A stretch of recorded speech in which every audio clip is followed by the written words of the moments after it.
Good Thursday night, world, and welcome to another episode of Band Dog Talk, aka Lab Talk with the Dog God, aka the coach, aka the Elon Musk of high performance working dogs. That is me. Big salute to my brother, Young Ready, with that pole position early bird special. Salute to my brother, Cooper. Cooper. With that second place, son. And any of you guys that will come in later on, big salute to the chat. Yes, sir. And before I, get into the breakdown of my week and all that good stuff, always, you know how we do. Make sure you guys get prepared with your herbal sensations, right? Make sure your herbal sensations is all rolled up, packed out in your bong, your edibles, however you partake in your herbal sensations. Make sure that shit is ready to go. If you like your brewskis cold, man, get that bitch out the refrigerator. Get your cold mugs out the freezer. Crack that bitch. If you like your shots, right? Hennessy, tequila, whatever. Whatever you like to partake in when it comes to your shot, man, get that shit ready to go. And if you like the coach and you like the kiss method, keep it simple, stupid. Man, I just keep it simple with that vodka lemonade. Big salute to y'all. Salute to the classroom. Cheers.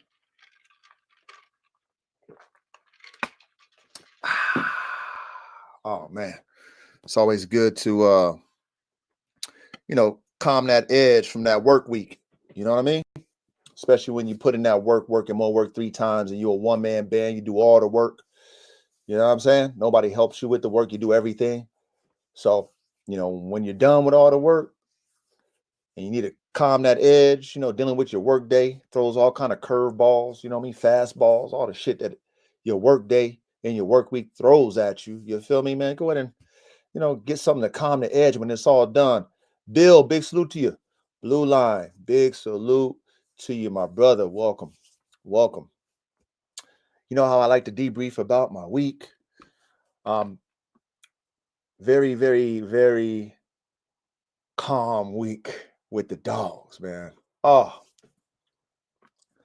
I'm grateful that I'm getting some tranquility in my pack, you know.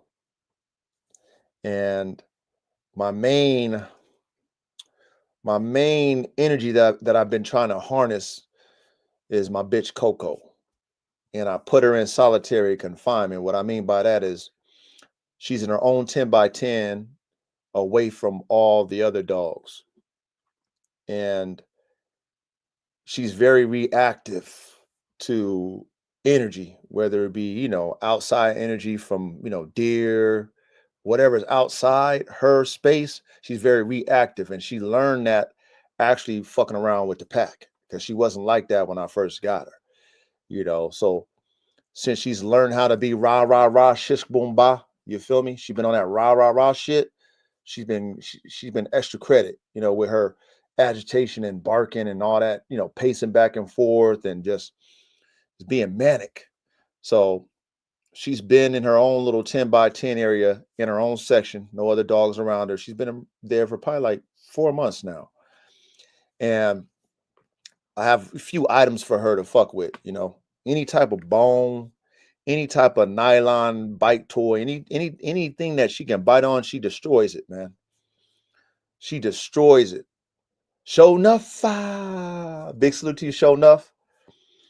So yeah, anything that she can bite on, she destroys it. Destroys it. And I was doing my yard, weeded it, and I found one of the little ball. I found a ball that fell down in a little area that was hard to get to, but I was able to get that ball, right? And I threw that ball in there, right? So I threw that ball in there. Yeah. Sure enough, yeah, I'm good. Yes, sir, I'm good. You know what I'm saying? We're going to elaborate on a few things tonight, but I'm good. Sure enough, thank you for asking, brother.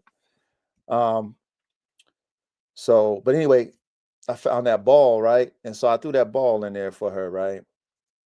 And the Malinois, at least my Mal, I'm sure anybody who has a Malinois, they can probably attest to this.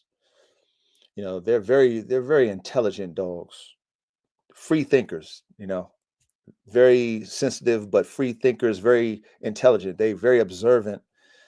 So I gave her that ball, and Malinois, if you ever own one of them type of dogs, they'll bite any goddamn thing. So that ball wasn't a surprise. But anyway, I think that ball has helped her anxiety, damn near like a pacifier, like how with AK with the bones. You know what I'm saying? How I throw the bone in there with AK, it's like a pacifier. That ball is like a pacifier, and then she doesn't try to destroy it like Black Hawk. Black Hawk will destroy any damn Kong.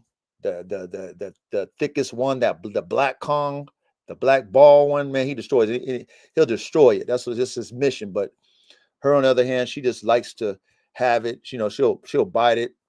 She's more intrigued with more of the play. You know what I mean? So anyway, she's calmed down, man, which is amazing.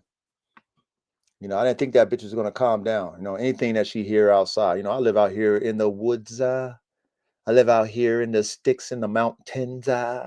So there's all kind of shit. Bears, mountain lions, all kind of shit outside at night. So that bitch get agitated quick.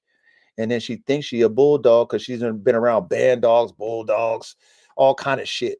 And all that shit that she done seen, she done adopted, right? She done adopted. That's the pack. She adopted all that extra energy. So she want to get at anything that's outside. But we've been making progress, my brothers, and I'm very grateful, man. So she's been cool. I think what she does is when she gets anxious and she knows, because like I said, they're intelligent. She knows she can't get out of her 10 by 10. I'm sure she could jump out because she could jump high as a motherfucker. But she ain't really broke that down in her mind, the concept, okay, jump, grab, out, go get it. She hasn't broke that down in her mind, but she gets her ball and then she doesn't get anxiety. So been a good week with the dogs, my brothers. So I'm very grateful for that. God is good for that because I need peace on the yard. When I'm done with the dogs, I need peace. You feel me? So the work week was great. I'm going to drop that link real quick. And then, we're going to get into the subject matter at hand. And it's going to be a good topic of discussion, man. This right here this is a meaty topic, man. A lot of meat on the bone. And then we can go take it a step further and dig down to the marrow, get all that nutrients and that calcium out of that marrow. But this topic right here tonight is great. I definitely want to elaborate a little bit about my week and then get into the subject matter at hand. So I'm going to drop this link, right? And then we're going to do what it do what it do. Let me see if I can find that link. Hold on. There we go. Drop that link in the chat.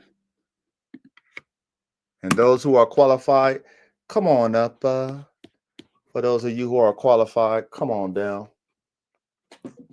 Come on down.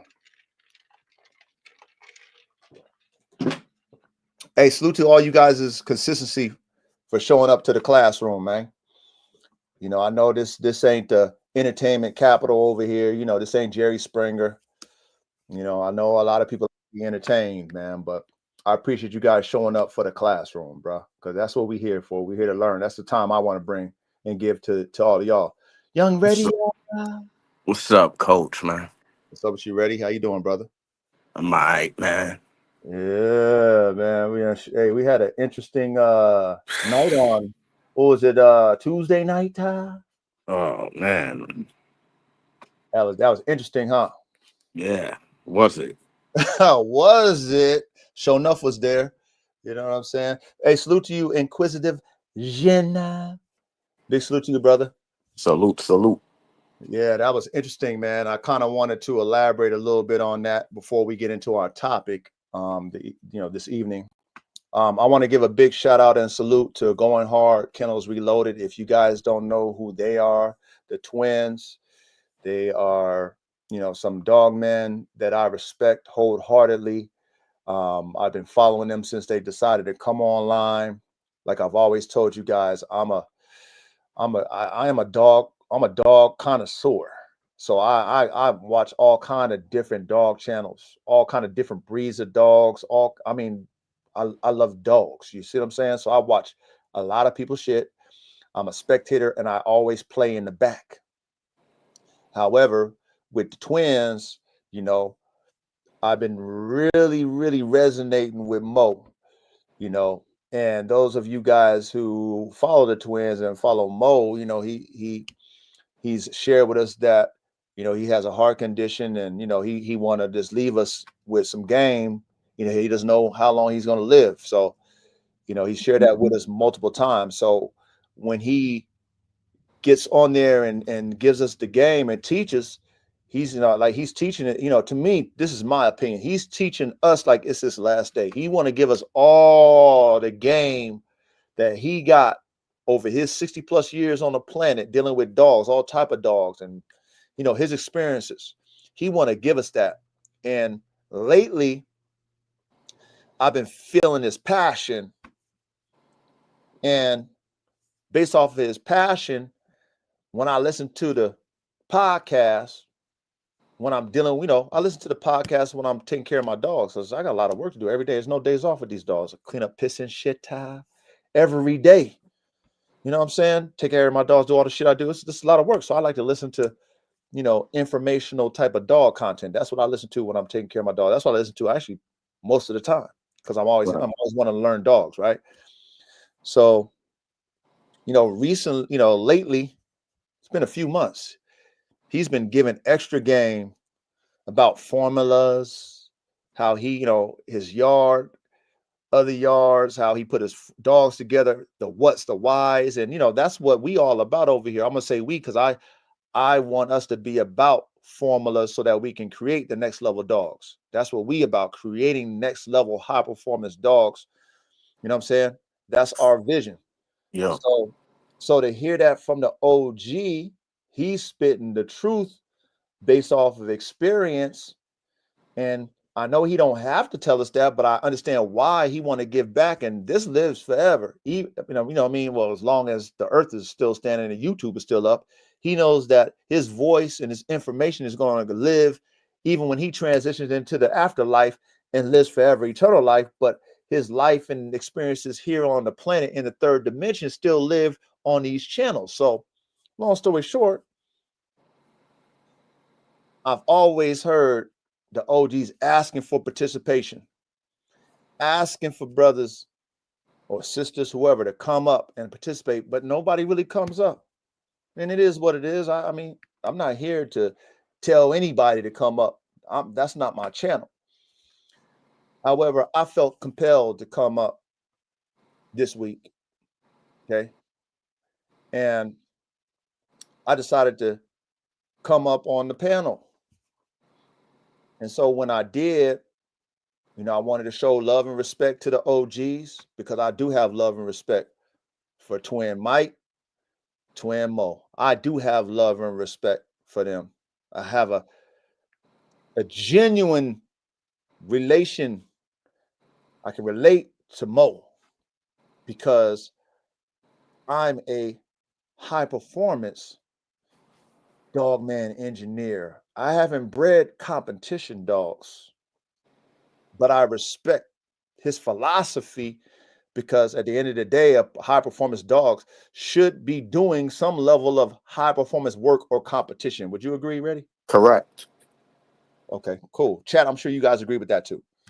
So me chiming in, I wanted to give him his flowers because I've been fucking with them since they got online. But like I've always told y'all, I'm a spectator in the back of the stands.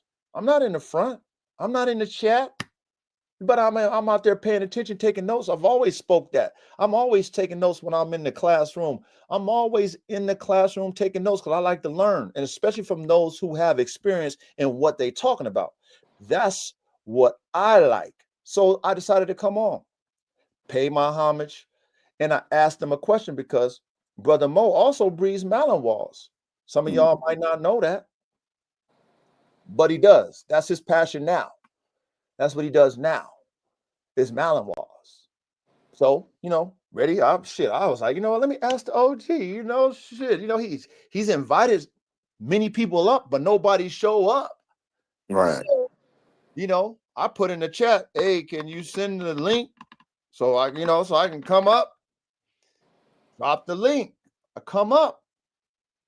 I asked him about the Malinois. He didn't really understand what I was saying first because he was thinking that, mix them and then put them in the pit. And I'm like, nah.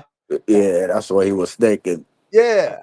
I had to bring him back, like, nah, OG, that's not what I mean. This is, these is kind of like what you're using your Malinois for, for protection work. But, you throwing all your hard work with your bulldogs, you can actually blend your bulldogs with your mouths and still do the same work that you're doing with your mouths.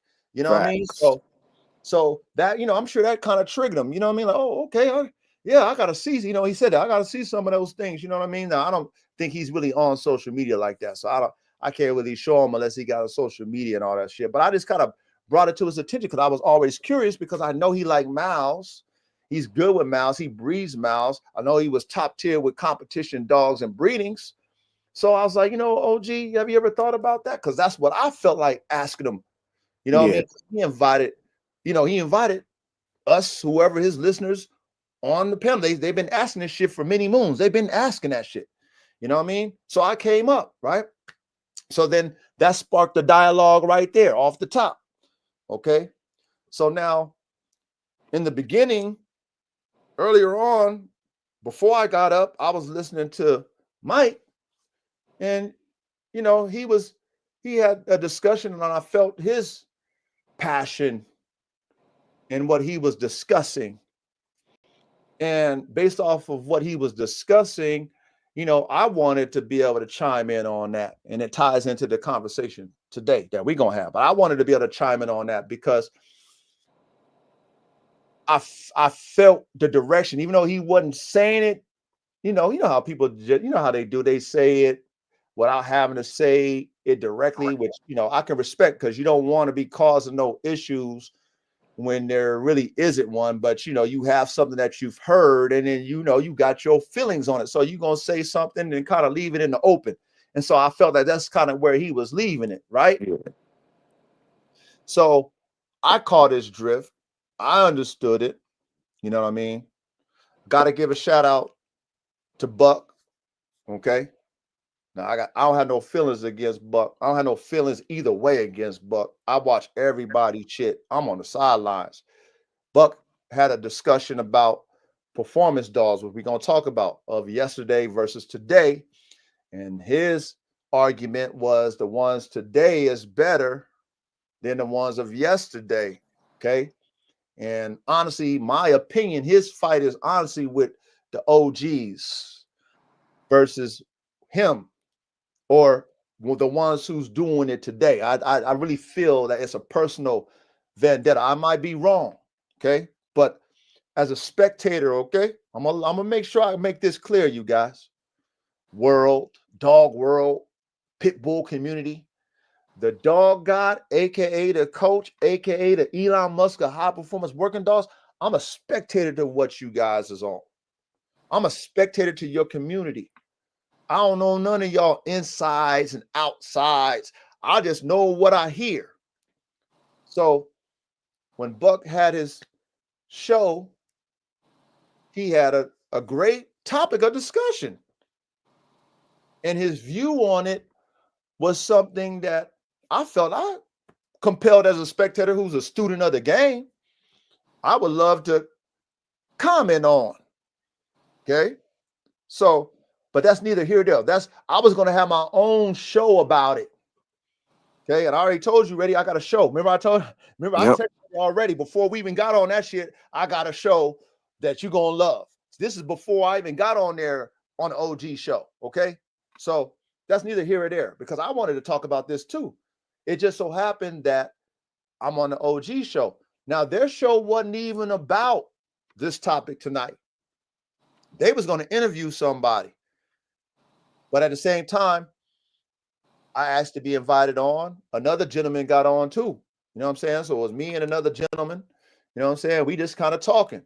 freelancing, whatever, right?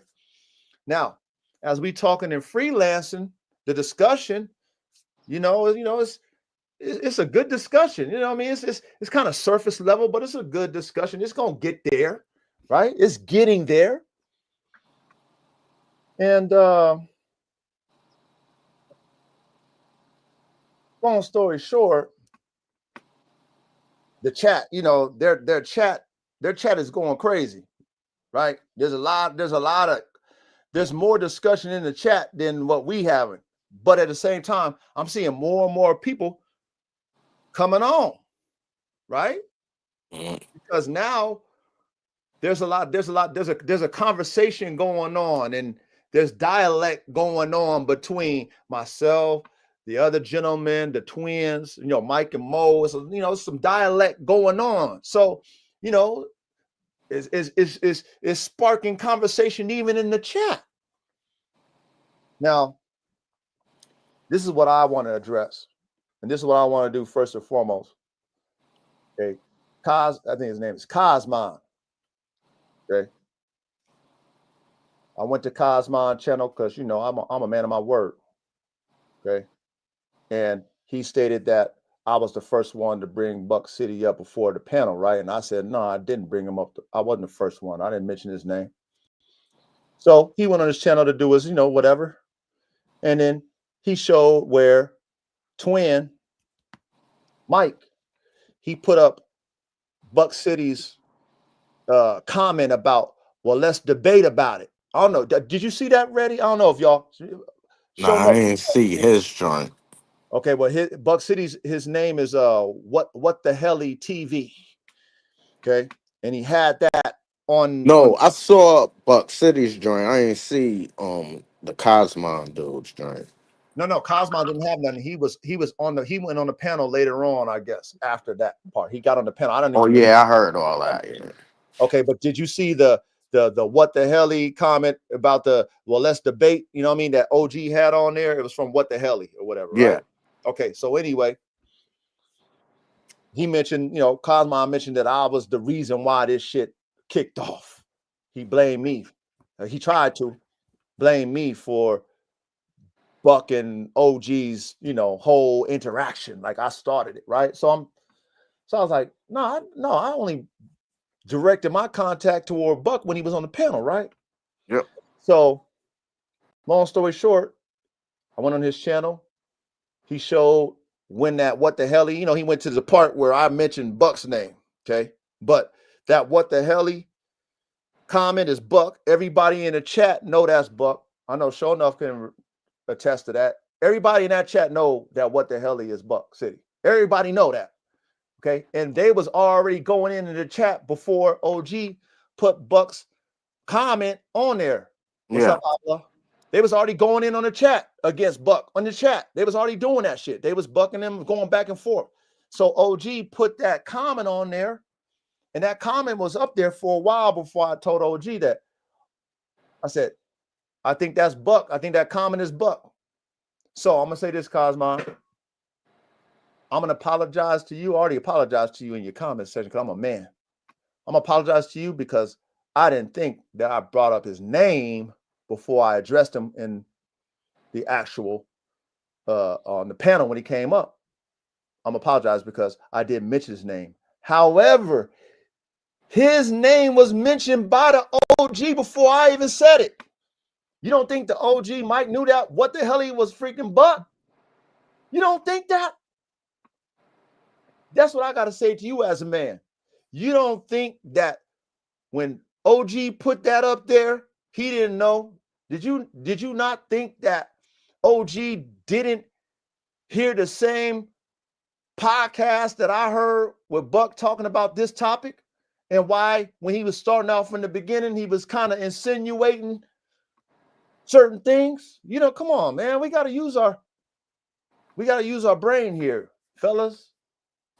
But when people are trying to be messy, and that was my thing with you, Cosmo, and as a man, I apologize. I already apologized, but I'm gonna say it on my channel. I apologize for that part because you was right. I did mention his name before him and I communicated. However, I mentioned his name because his name was up on the comment section and OG was over there communicating about what the hell he was talking about in the chat. So if I'm on the panel, I do have the right to respond because I'm on the panel to what Buck was saying. Why Facts. not? That's not me being messy. I didn't tell OG to, hey, put Buck's comment up. Hey, OG, there's Buck right there. Put his comment up. I didn't do that. So as a man, I'm gonna apologize, but I already did on your channel. I did that just show you what type of man I am. Because I'm not in this for the Jerry Springer, bro. That's not me. Okay. I came to the OG's channel to pay my respect, to communicate with the OG. Okay, that's what I did. I didn't come there for the Jerry Springer. Now, if I'm on the panel and then Buck on the panel, I have the right to ask him a real question. You are not ready? Facts. I mean, I'm on the panel. And one more thing. They got, some people got a problem with coming at another man respectfully. They got a problem with that. Now, the reason why I made sure that I made sure I put the period at the end, I pinpointed it. I said, respect Buck off the top, because when he came on the panel, he already had funk. Sure enough, sure enough, he hates you, sure enough. But I don't know what y'all got going on. That's none of my motherfucking business, but he hates your guts.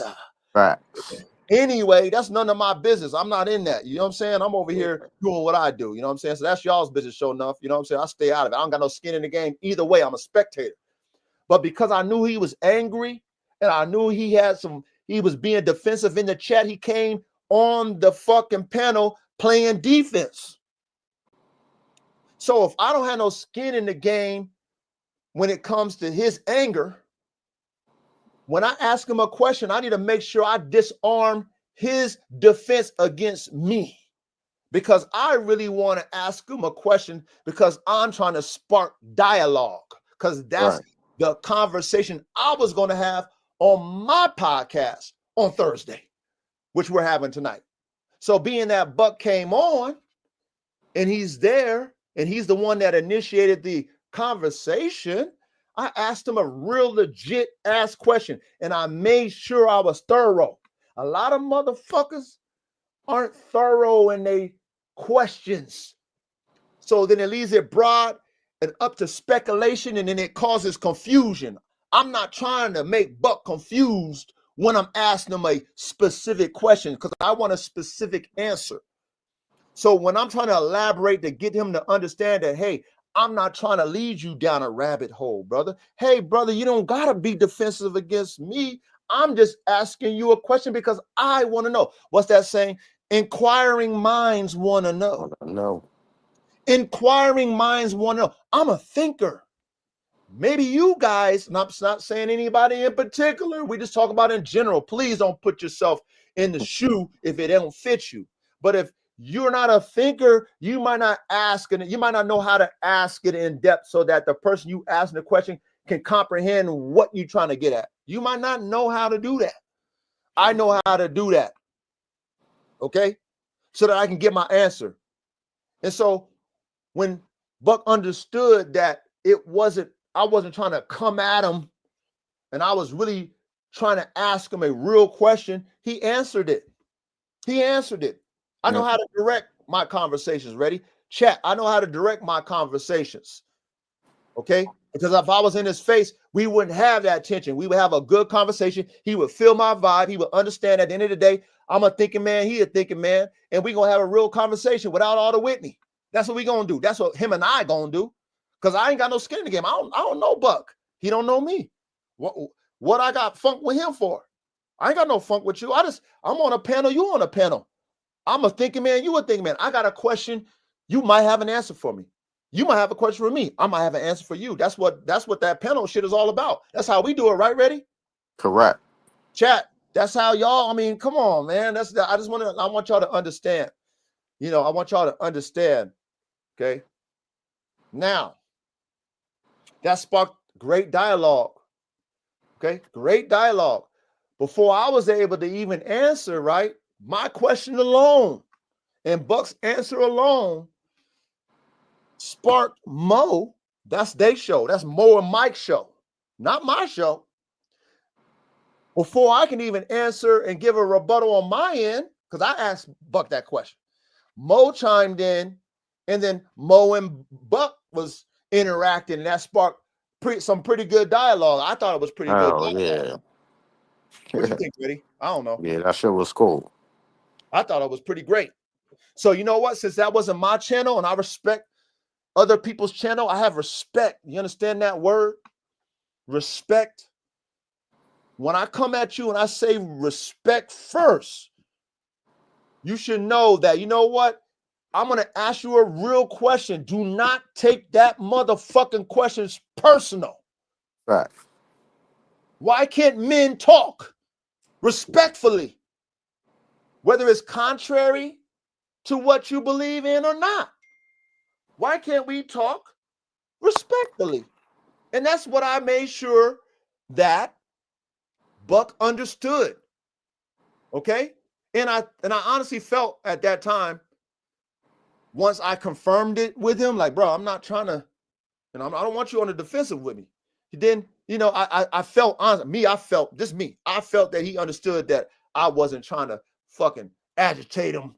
I was trying to get a real, and he gave to me a real answer. I would love to be able to respond to it, but that wasn't my show. You understand me? So I respected the OG Mo, because that's his show. When he chimed in, obviously what I asked, he might have wanted to ask Buck. Maybe he might have wanted to ask Buck that question. And when Buck answered it, then that triggered him to respond. He responded. I didn't even get a chance to respond. Okay? So all I'm saying is this. Me coming in there on that panel, before we get started on our comment, I just want to clarify everything. Me coming in on that panel was to show respect and love to the OGs. Period. Period.com. Okay? Period.com. That's all I was there for. There was a panel. Buck happened to show up on the panel. I'm not afraid to have conversations with grown men. I can have a conversation with a grown man without the Whitney. Right. I can. I don't know about some of you, but I can. I know how to look a man in his eye and let him know, brother, we might have some conversation that we might disagree, but we ain't got to get in our Whitney over disagreement. Let's just have a conversation. We might learn something. I want to hear something contrary to what I don't know, because you might teach me something. I want you to feel free to express yourself and talk without me trying to downplay what you got to say. However, I would love that in return. I would love that in return, because that's how we learn. I love to learn. I'm a student. I love it. That's why we had a panel. That's why I like to have you guys talk about it first, right? All the shit, because I want to hear y'all. That's why I put y'all shit up in the chat. I want to hear y'all. I know what I know, but I always talk about the super dog man computer. But over there in that community, it's not that type of vibe.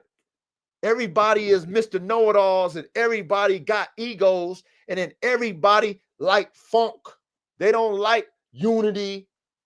They don't like community. They don't like none of that shit. I get it. I've been watching it for many moons. That's why I'm not a part of it. I'm not a part of it. Okay? Then I sparked the discussion, a real discussion. I always want to know this about people claiming certain type of dog lines. That's, let's say, 25, 20, 15, 10 years old, and they still calling them those lines. When is it watered down? When I asked that question, that sparked a great dialogue. Did it not, Reddy? It did. So enough was there. Whoever else was there, that sparked great dialogue. I asked questions that spark fucking dialogue, not funk, not drama. Dialogue. That's a real question. Now, how it got out of hand is out of my control because they have history. Mike, Mo, and Buck have history. That's why there's Whitney. That's why that Whitney got out of control. That I get so emotional, baby. That's why that got out of control, you guys. I don't have nothing to do with that. I stepped out of that. So, Cosmon, as a man, I already told you, man. Apologies. I did mention Buck before Buck got on the panel. I did that. However, you was being messy, man. You insinuating things to start stuff. And I get it. That's what y'all like. I get that. You know what I'm saying? I understand that. So I'll man up and say, I apologize. But at the end of the day, I stand on my conversation with Buck. I stand on the respect that I have for Buck in the conversation. Okay. I was not able to respond because it's not my show. It's OG's show. I will always salute Mike and Mo, especially Mo. Mo talk my kind of talk. He my type of dog, man. He's my talk of dog man engineer. I love his formulas. I love his passion. And I'm gonna be it's when I hear Mo break down his fucking peds and show us the formula and his passion behind it, and I see it and I believe it, I'm gonna be like listening to a pastor in church. I'm gonna be like, amen, glory, hallelujah, preach. That's what I'm gonna be like. And I ain't got no problem saying it and doing it. And I'm sure the OG appreciates that. I'm sure he appreciates that because he's been asking us to participate for the longest. And nobody really does. But I'm a believer in what he's talking about. I'm a believer in what he's talking about. And I'm going to leave it at that. We are done with that right there. That's done. I'm going to leave it at that. You know what I'm saying? And one more thing. What's the brother's name? Big Saw. That's his name. But hey, brother Big Saw, man. You call me green. Call me all the names you call me. I don't know you, Big Saw. I don't want to know you, brother. I'm in my lane. You in your lane, brother. It is what it is. Okay. I'm gonna confirm to you that I'm not green, Big Saw. You know who I am, Big Saw? I'm not Kermit the Frog, Big Saw. You know who I am, Big Saw? My brother. I'm a spectator. I ain't none of the above. I'm not green. I'm not a newbie. I'm not an expert, a novice. None when it comes to what you guys do, brothers. I'm none of that, man. So that didn't hurt my feelings, man. I went a step back. I went to zero. Not even somebody trying to do what y'all do and know what you know. I digressed that. I'm a spectator. So you didn't hurt my feelings when you were saying all that, my brother. You know, that's what y'all like. Y'all like to do that. I understand. I've been watching y'all. I've been watching y'all for many moons, man. You know what I'm saying? The Jerry Springer show. I've been watching the Jerry Springer the whole time. The divide and conquer. That's what y'all like. I get that. I don't want to be a part of that. So I digress myself completely out of that. Ready? I know you know this because you've been fucking me for many moons too. A lot of y'all been fucking me for many moons. I've been said I'm not a part of that American Pit Bull Terrier community. I've been said that. Yeah, that's done. I've been said that. So it doesn't hurt my feelings because I think you thought you was hurting my feelings. I'm a man, brother. You know what I mean? Come on, man. Them name calling and all that type of stuff. That's y'all like to do that stuff because that's internet. You know what I mean? That's the internet.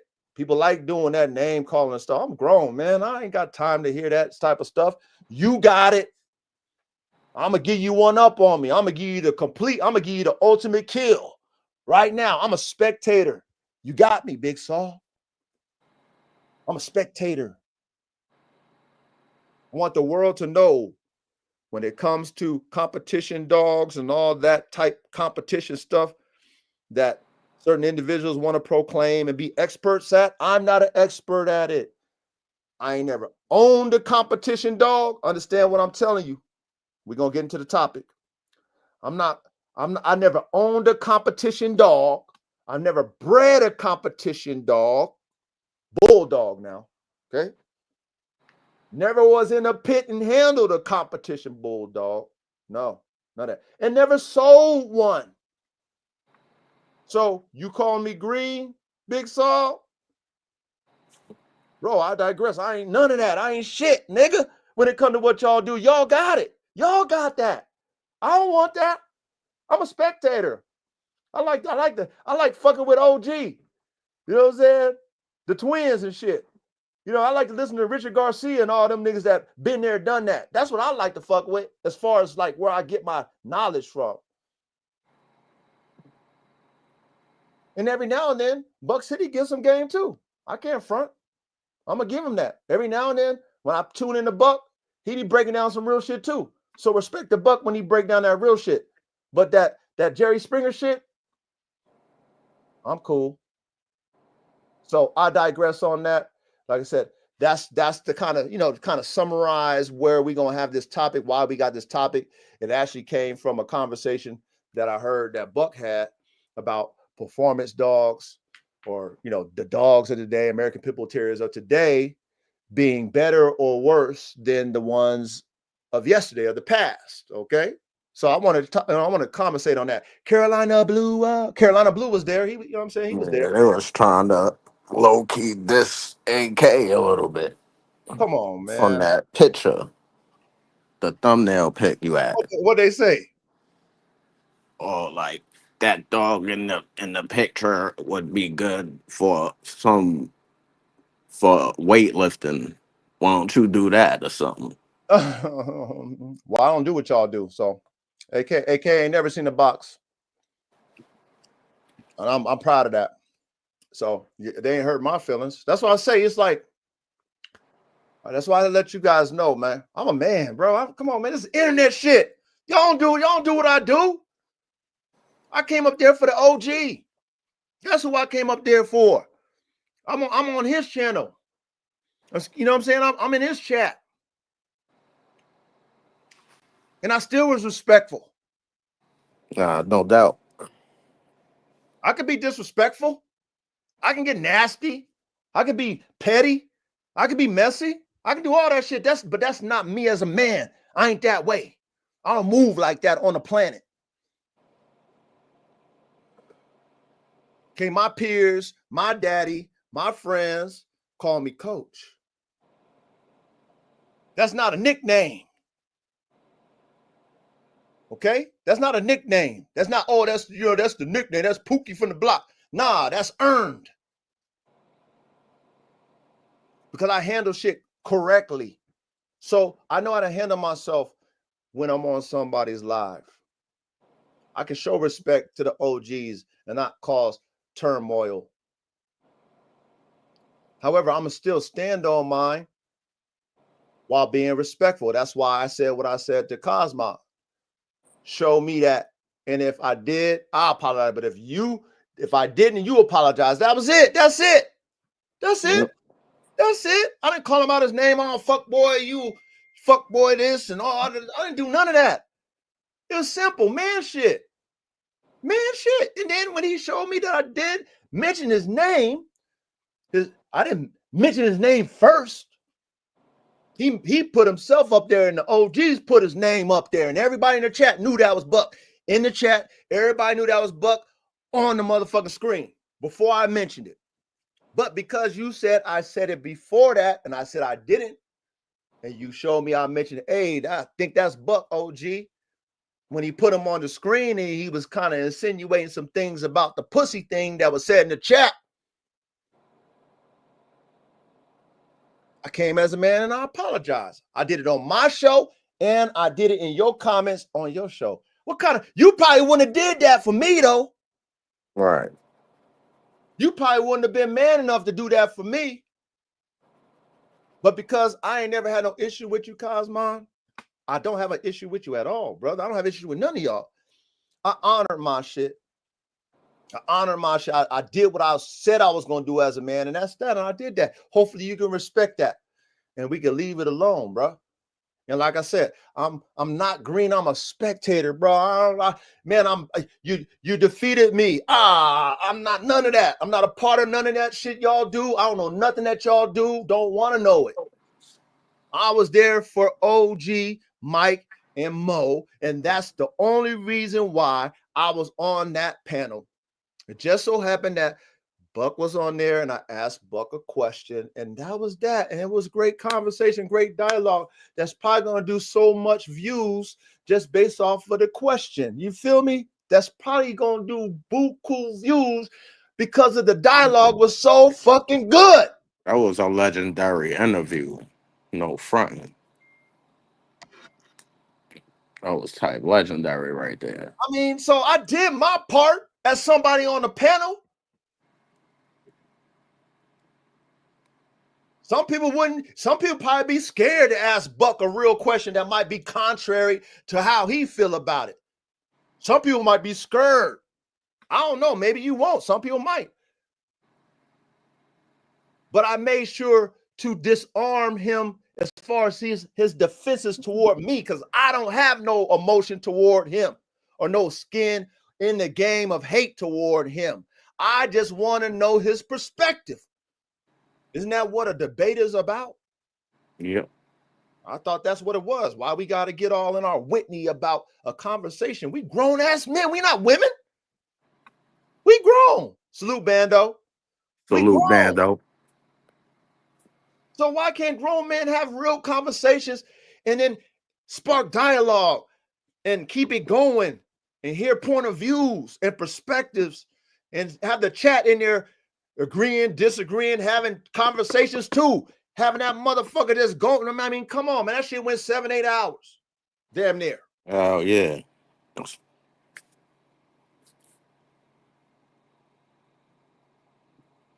So I'm going to close out. We're going to start this conversation on this. So anyway, okay. Respect to the twins. Okay. Buck City, you already know what it is, man. I said respect, brother.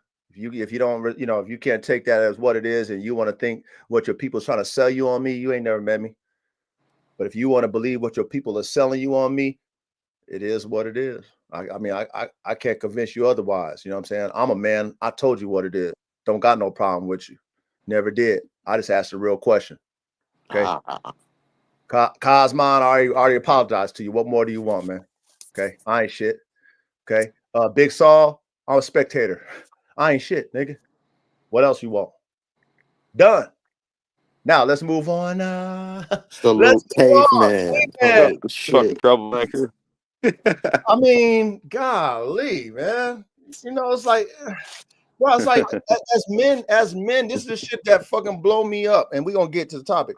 Why, as men, we just can't have a conversation? Why can't we just have a conversation? It's fucking internet. That's where I'm just blown away. I just want to have a conversation, man. And if I don't believe what you believe, so be it. I'm not going to be like, oh, you're fucking wrong. Fuck you. You're a dummy. I don't have conversations with grown men like that. They was trying to trigger your game pit bulls. Well, you know what? You know what they wanted me to do? They wanted me to be like them and claim that I was them, but I made sure that I let you know that I'm not you. Whatever you are, I'm not you. I'm a spectator. I'm a spectator. I'm not you. Don't want to be. Never was. Didn't come up there acting like I was you. But I mean, I do know a little something about performance dog breeding, high performance dog breedings. I do have a little inkling about competition dogs from what I've heard. I do have that. You know what I'm saying? Bando, go check out Going Hard Kennels Reloaded. Go give them a sub too. And they just got that, they had a podcast, man. That shit doing numbers as we speak. And the dog guy got on there and ruffled some feathers and shit like that. But you know, that wasn't even about me. That wasn't my podcast. That was OG's podcast. And you know, that was between OG and Buck. That wasn't against me. That wasn't me. That wasn't me. I just was invited on the panel. But let's get off of that, man. So anyway, I digress. If you guys want to be entertained, you want some good classic content, go over there and peep it, man. Man, that was a great show. That was a great show. Yeah, 7 hours. 7-hour show. It was great. That motherfucker doing numbers. So salute to the twins. You feel me? Salute to the twins. Hey, salute Caveman. Yeah, man. Salute caveman. Hey, let's talk. Let's put this shit on the ticker, man, because I know Brady gonna be like, "Hey, coach, you gotta put the banner on the ticker." Shit. So, okay, so we're gonna have our own discussion because I wanted to discuss this too with you guys, as far as when it comes to performance dogs. And I wanted to give a disclaimer. Okay. Now, we're coming at this discussion as commentators and spectators. Okay, because we have to talk about performance dogs, competition dogs of today and yesterday. Okay. So I don't want, when we give our hypothetical type of analogies, because I want to really dig deep into the what, whys, and hows, you know what I'm saying? So that, we can have food for thought and have understanding. Okay. So I want to give a disclaimer again to the world, anybody who's listening. Okay. I already told the world I'm a spectator when it comes to competition, working, game type pit bulls. I do not do none of the above. I'm sure you guys in the chat don't do it. And I know for sure we don't do that shit in the panel as far as competing with these dogs. Okay. Do we all agree that we don't do that? Yep. Yes, sir. Yes, sir. All right, cool. Just want to make sure that we all in agreement, because when we talk about this, we got to give real life analogies and real life perspective. And I don't want people to think that, oh, damn, they know too much. Their breakdown is just too exact. Because maybe some people don't think that spectators are smart enough to understand how the game works. You know what I'm saying? But hey, what do I know? I don't know shit.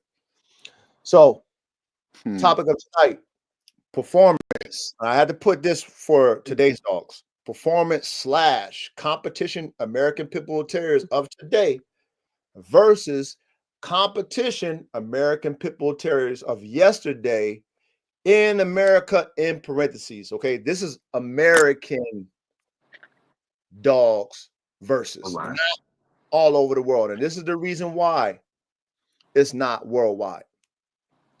See, if we're talking this subject worldwide, for example, in Japan, dog fighting is legal. Yep.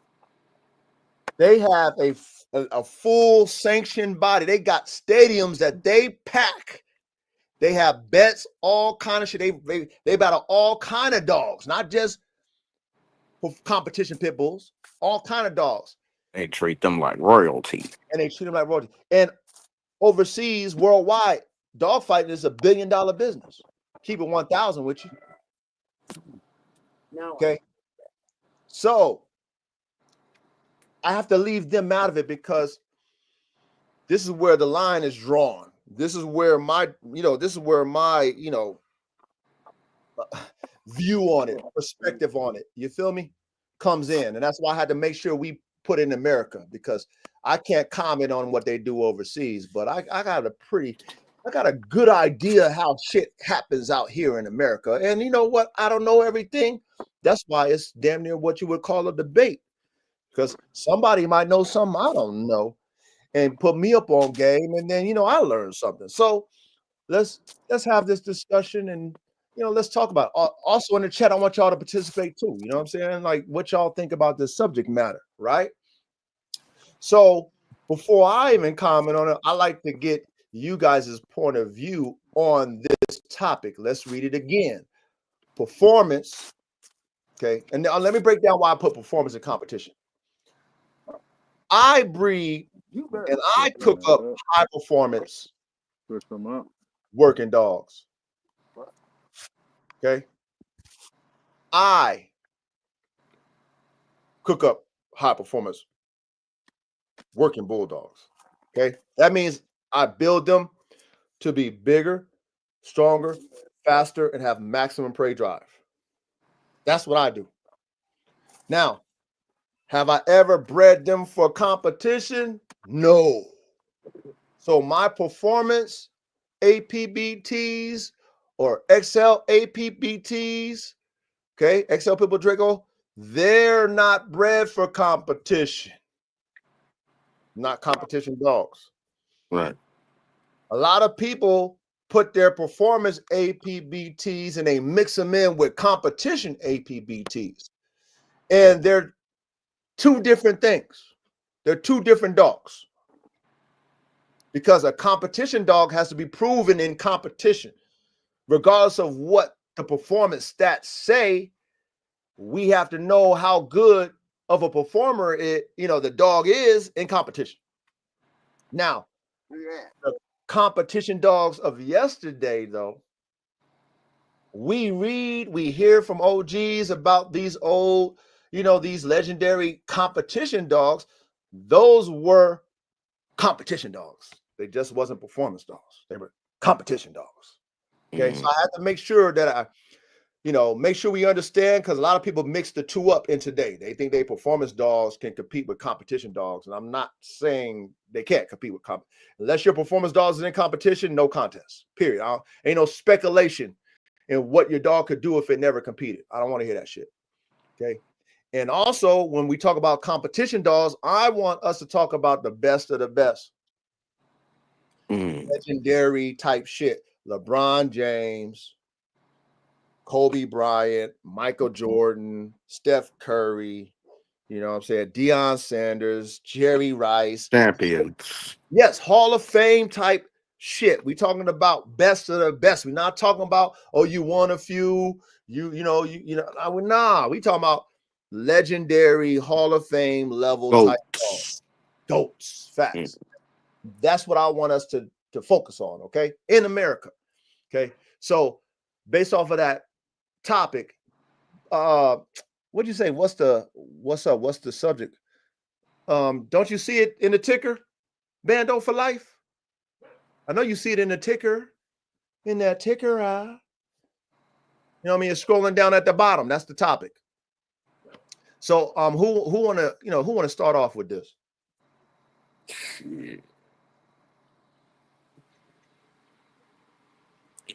Wasn't the legendary Juan Gotti Pitbull? No. We talking about competition dogs, the dogs that's in the, that's competing in the pit.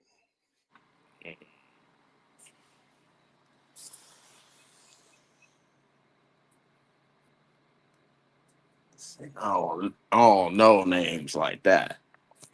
No, you ain't got to say any names. Yeah, I don't. But based I don't off think of it's really changed much. Go ahead. I think we still have the mix of poor quality to elites and everything in between. I mean, it's still alive and well. Of course, people doing it ain't talking about it. It's supposed to be a secret. They don't want you to know.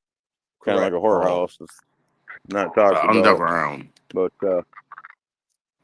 if you think them multi-million-dollar athletes and football players and boxers and UFC fighters and shit, you think they're not going to the box, watching the dogs and the cocks fight? Yeah. I don't know. Says Michael Vick. I don't know, man.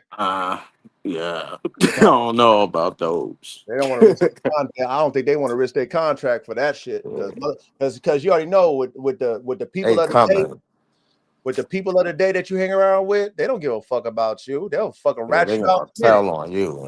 Tell on your ass so fucking fast when they get caught. Hey, you know what I seen? I seen fucking Aaron Rodgers at the motherfucking dog match. Do you think I can get off? What, you saw Aaron Rodgers? Hell yeah. Yeah, but there's more elite clubs that don't allow spectators. I mean, yeah, it's kind of crazy. I was really surprised at what goes on. Actually, when I so let me ask you this, got into picking. Do you think the level of competition based off of how, let's say, the old, the old timers was doing their things in the 80s, 90s, early 2000s or whatever, right? You think the competition is stiffer now versus how it was back then, where they kind of like knew it wasn't as bad of a consequence if they were getting caught? Do you think the competition is as stiff as how it was back in the day now in America? I think it's worse. Well, I don't know. I mean, there's still different levels. Felony charge for that shit. I mean, I know people that are their backyard shit, and then I know like all different levels, right up to mixing with the, I won't say names, but mixing with people that's very well known in the sports world. Okay, so watch this. I mean, okay? if you're around any kind of like greyhound racing, coonhound competition, horse racing, or any kind of professional sports, you'll run into those people. Okay.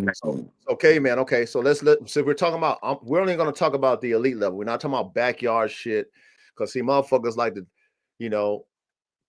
claim that they backyard shit is fucking elite, and I'm not talking about that. I'm talking about the legendary elite class. Now, when you have that level of competition and those type of dogs, and let's say you're competing, this is all hypothetical. With all this, we don't do this shit. We're just assuming. We're just talking. This is just a dialogue. So please don't think that we know this shit. Don't think that we do this shit. Don't you dare, because we already gave a disclaimer. But we're gonna talk real talk. Okay, hypothetical, because we don't know no better. We just assuming. Now, if there's an elite level and I can go to Mexico and do it, why the fuck would I be sanctioning a match here in the U.S. if I can go to Mexico and we got money and we can drive and fly to Mexico because we got money to do the shit? Why would I risk anything? Why would I risk it in America? Because you're at the circuit court judge's horse ranch and you ain't afraid of county cows. Okay. Yeah. That can make sense. Yeah, that's how that shit works. Okay, that can make sense too. Good old boys. Yes, sir. That can make sense.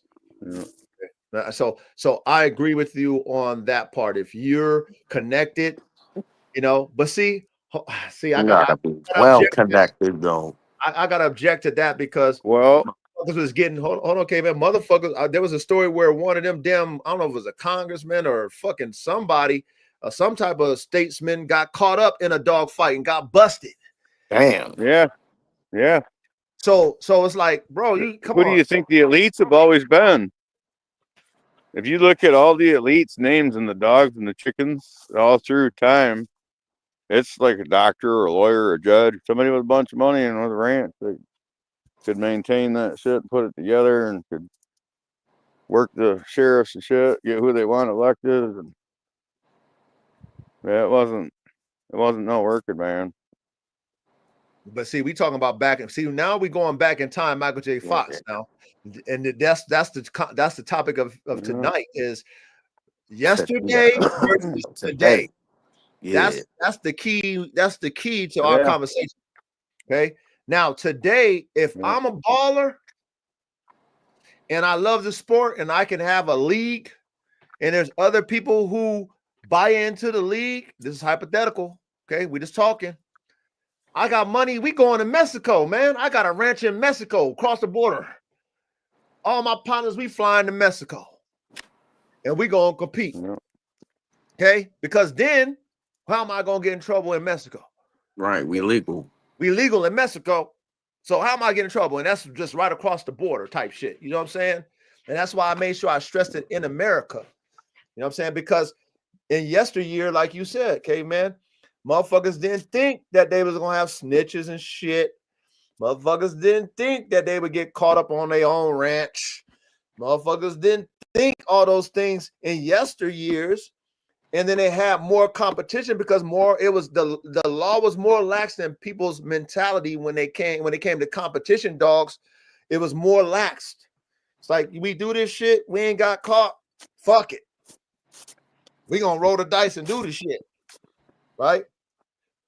But at the same time, if you think about how those dogs was bred in those days when it was more lax, okay, more available as far as different dogs to choose from, and the competition was broader, you know, you can breed dogs like how you breed racehorses or how you breed gamecocks, you know, champion to champion to champion to champion.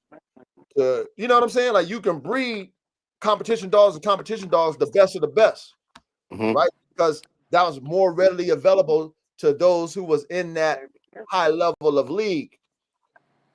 Now, being that today is like, you know, it's damn near taboo, man. You know, the old timers, they talking about what they did and they telling you, make sure you don't do what we did. They're not encouraging you to go out there and do what they did. They know motherfuckers who do what they do, or excuse me, what they did. They know that shit. But at the same time, what level are they on? Exactly. And if we talking better, I know. go ahead. Something funny story that just popped in my head. I know of a situation in a town right next door to me, about 6 miles away. This woman got mad at her husband and called the police and told the police that her husband was involved in a cockfighting ring, and she gave him a list of names, and she didn't know she was talking to the chief of police, and she read the chief of police's own name. What? Yes, sir. Wow. Shit. Wow. Well, at least he got the heads up. Shit. You know what I'm saying? Because next person you go to it. Oh yeah, they just What'd you just say? shut down for a while. Yeah, hell yeah. That's what They I'm just saying. shut down for a couple months. But K man, I mean, look how easy that is for you to get fucked. Yeah, And that's usually how it happens. That's exactly. why I was saying there's clubs like they don't allow spectators. If you don't come To do with it. something to compete with, you don't come. Yeah, be there, yeah. Okay. But That makes sense. But watch this. Watch this panel in Still chat. snitching. Everybody's got blood on their hands. What you mentioned though was not a spectator. That was the wife. That was called Pillow Talking 101. Yeah. The wife. I know of others. Yep. St. Bando the I know link. some plant stories like that too. The wife calling on grow operations. Yeah, exactly. It's the same thing. You know what I mean? And the reason why, okay, my opinion, okay, the links in the chat, Bando.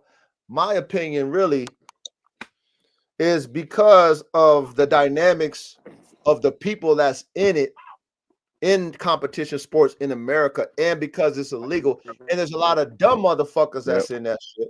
A lot of sloppy motherfuckers that's in that shit. A lot of flamboyant braggadocious gotta run their mouth motherfuckers in that shit. A lot of pillow talking motherfuckers in that shit. How can you keep your league safe if you're doing it in America? And then with all the different busts that's going down on these top tier level kennels, it's been happening since it's been happening. And the loser is gonna tell too. Oh yeah. Oh shit. I didn't even think about that. The sore losers. I didn't think about them.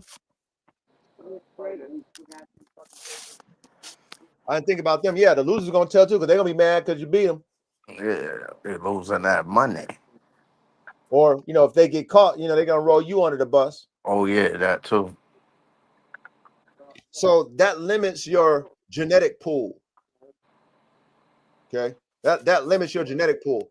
And I also feel in today's, as a spectator, from what I listen to, a lot of what I hear from with people who breed performance American pit bulls, because I don't know if they're competing with them. They're very pedigree driven and they lean on dogs of yesteryear. And I know for a fucking fact that them boys overseas don't do that shit.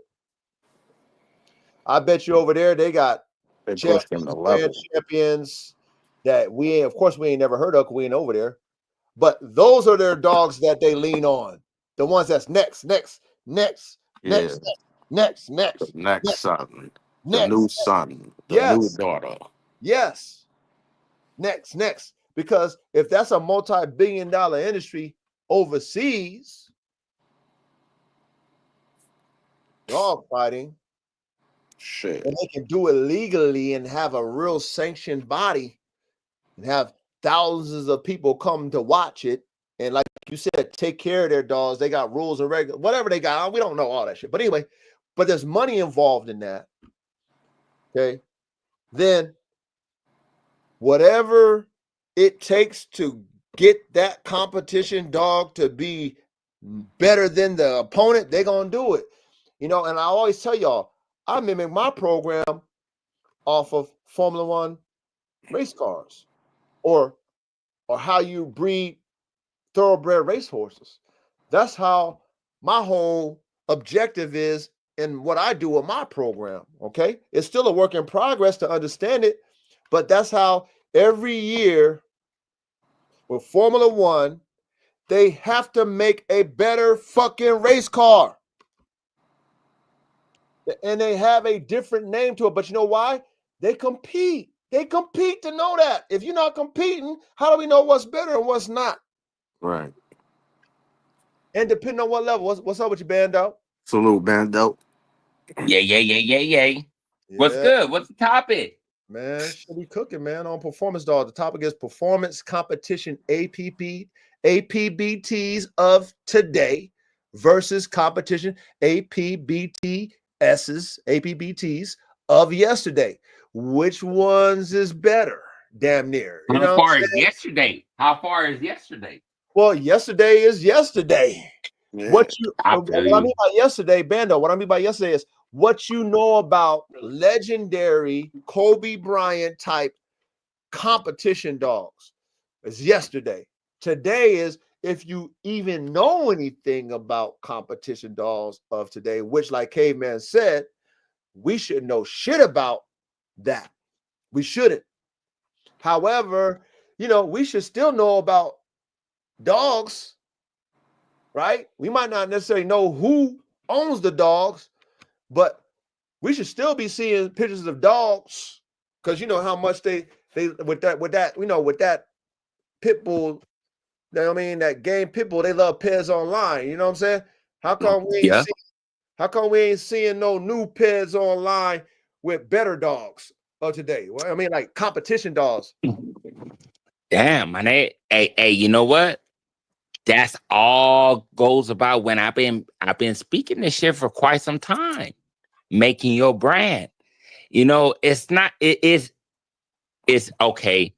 I get it. You know, you're shouting out to what your bread and butter is. But my nigga, like these dogs been dead and gone for like 25 plus years. Like, Right. damn, like, okay, you know what could go about in 25 years after a dog is dead and you still thriving? It's the name.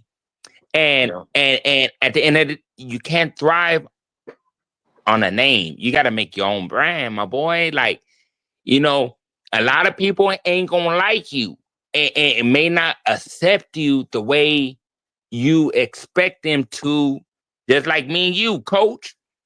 You know, when we first came about, I try to pick that scab with you, and it comes about how you handled it, how you. It made me feel like this fool's not a pressure case. You know, a lot of people on this social media shit, they love niggas that are very, very emotional. And if you're not on their platform, you know, screaming, hollering, and acting ignorant, yeah, you may get bashed, but at the end of the day, my nigga, you stand 10 toes down on what you believe in and you show you got a backbone. Whether if you right or wrong, me personally, I respect it because this nigga don't need a army full of nobodies to, motivate him to stand on what he believe in. A lot of these people need to get motivated. Right. A lot of people don't come up on here just speaking their shit and be like, okay, it's like, you got to go through trials and tribulations to get the bees and honey. And at the end of the day, it's like, if a certain group may not accept you, it's okay, because you won already, my nigga. Because why? They speaking your name. They getting intrigued. They inquisitive. They gonna be inquisitive about what you got. Right. So therefore, whether if it's a positive or negative, does that change anything what you got to do on daily activities with your dog? No, they don't. No, it don't. 100 niggas can dislike me. Does that change anything on my feed, on how I take care of my dogs? No. Nah. 200 niggas like me. Does that change anything on how I feed and take care of my dogs? Nope. Nah. So therefore, strive for what you want to strive for, my boy. At the end of the day, I don't get off on dogs that's been dead 25, 26 plus years. Me neither. So therefore, it's like, yeah, they made their brand, they made their stamp. It's time to move on, my boy. It's 25 years later. We got to flip these channels. Man. We got to flip these chapters. You feel me? Like, come on now. It's 2026. Time to evolve, man. It's time to make things better, my boy. You know what I mean? Like, future. I'd rather have you can't talk about the current shit like that, though. I'd rather have 100 niggas dislike me rather than 100 niggas like me. Because the one that dislike me is for a reason. And he could be positive, negative, or constructive criticism. Right. So if 100 niggas dislike me, they're going to come out with 100 different reasons why they dislike me. And I just use that as constructive criticism, my boy. That's just me. No, you're doing it right. You know what I'm saying? Word. I agree with you on that. And like K-Man was saying, a lot of, you can't really be speaking on what's today. But see, this is where I flip the coin, K-Man, on that, right? Like Banda was talking about your own brand. And let's just talk about Mayday for real quick. Let's talk about Victor, right? Victor was the owner and campaigner of Mayday. And I remember the OGs, the twins, was telling, us. Who bred Mayday? Who bred Mayday? Who's the sire and the dam of Mayday? I don't know. You gotta look that up, man. Nobody knows. No, they know. They know it though. They know it, but I don't know. I don't know. No, I don't know. Yellow. I think it's Yellow and another dog, Blondie or something like that. Maybe I'm not sure. I don't know on that. They know it though, Bando. Trust me, because they they ride on it. But okay. So my example is, I like to put myself in Victor's shoes, who owned, campaigned, made the brand of Mayday, spread them all over the world, all the shit, right? So then I remember when the twins, Going Hard Kennels, okay, go subscribe to their channel if you haven't already. Great content, okay? They bought direct from Victor, okay? And then he was mentioning how Victor wouldn't give him his papers, the papers on the dogs, until he campaigned them dogs and proved to him that his dogs is worthy of him giving papers. And the reason why is because he didn't want anybody tarnishing what he built in the name and the brand that he put on Mayday. So fast forward 25 years later, and people are claiming that they have Mayday dogs 25 years later. Victor, I'm sure he don't give a fuck because he's done with dogs. He already lived it. His legacy is already stamped. He don't care what nobody's talking about. But I guarantee you, if he was EA Sports in the game currently, he would not allow people to be claiming his dog without his fucking consent. He would downplay that shit, especially if you're not fast lane with his dog, especially if you ain't got his graces, especially if you ain't cooking the way he cooked, especially if you're not winning. He not going to allow you to say that's a Mayday dog because now you tarnish his brand. But because that brand is already established by that particular man, individuals who can fucking clout chase off the brand can say their dogs 25 years later is Mayday dogs when they don't have the formula that Victor had, and they don't have any Mayday straws to bring that Mayday fucking blood and the Mayday traits back to the front.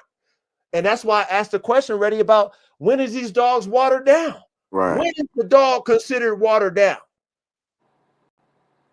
May I ask a question? What's the definition of watered down? Good question. Watered down is this. Let's say we got Mayday. Let me speak my own range. Yeah, just speak your own way. Like fuck them dead ass dogs. Like I don't give a fuck about that shit. What is watered down? Let me speak in my range. Okay. I got AK. Okay. Double XL, full freaking nature, produces himself and better. I know his attributes genetically, his phenotype, genotype, his ability, his skill. I know all that, temperament. I know this. I know my dog. When I breed him to a female and I assess all the puppies, and all the puppies line up with AK because he's potent enough to show himself in his offspring, that right there is what they would call prepotent. Now, if I want to double down on that, Bando, then I'm going to go ahead and I'm going to inbreed one of AK to his daughter. I'm going to take AK to his daughter, double down on that shit to really solidify that motherfucking AK line. Locking in traits. So you're locking in traits. When you trying to lock in traits. Okay, I follow you. Down. Right. Now watch. This is where it get watery. When does it get watery? After, now we got top and bottom AK. I just showed you how we made a top and Strong bottom. shit. We made a top and bottom. AK on the mom side, AK on the daddy side on the productions. Now, when you start outcrossing, and that's what you're supposed to do when you're making better dogs. Now, okay, I encourage you guys to outcross. When you outcross, you start to, cut. You start to cut on the AK, right? You're putting cut on AK when you throw something that's not AK in his blood. You follow me? I follow you. Okay, cool. Yeah. Cool. Now, hopefully what you cutting, watch this. Hopefully what you cutting, you containing, hopefully that female that you gonna breed or that male you add to that female that's AK's daughter is going to keep the traits that you like with AK because that dog come with it and it's gonna add more. Now, when you go and do the third generation, you cutting AK too because it's an outcross. We're not line breeding. We outcross. Okay? You cutting AK. Then you go past. You go past the third generation to the fourth generation. Then guess what? I feel when you pass fourth generation, this is my opinion, that shit is watered down. That shit is watered down. If you don't bring AK back into it, if you don't take a straw or a fucking tightly bred AK offspring and put it back into that motherfucker, you watered down. You lost AK? You lost AK. Ain't no, that's not AK's. When it's past fourth generation, no more AK. Okay, no more AK. That's not AK. Now, if you inbreed, line breed, AK still up in there within the first 1, 2, 3 generations, and that's an AK dog. And back in those days, with the OGs, a lot of them didn't really have. They didn't really have I'm talking about earlier on. They didn't really have the gene pool to fuck around with to bring those crosses in. Okay. Right. When the 90s came around and what they call the dope game, you know what I mean? The New Jack swing and shit, when niggas had that dope money and shit, and they came in the game and they was buying all kind of dogs and they was doing those crosses and shit. Yeah. They was doing all those crosses because they can buy the dogs, and they was doing breedings that, the old timers really couldn't do. That's when that genetic pool started getting broader and shit. That's when them competition dogs was getting on another level. Okay. But I guarantee you that over time, if you don't have no straw with the dog, let's say Eli dog, so we're talking game dogs, competition dogs, Bolio, whatever, you know, like Tom Garner. Tom Garner got his straws. He always bringing shit back to the front because he got his straws. So he can say, this is this type of dog and that type of dog. You know, this is an inbred, this and that. He got the straws to bring it back. These individuals who talk like that, they don't have that. So we just lost Bando, but hopefully he understood what I meant by, you know, watered. Like, to me, that's when it gets watered down. When that dog is not top and bottom in the first three, and you know, any order past the three, you lose it. And I'm going to stand on that. You lose it. And that's why them old timers was inbreeding, because they didn't want to lose it. Right.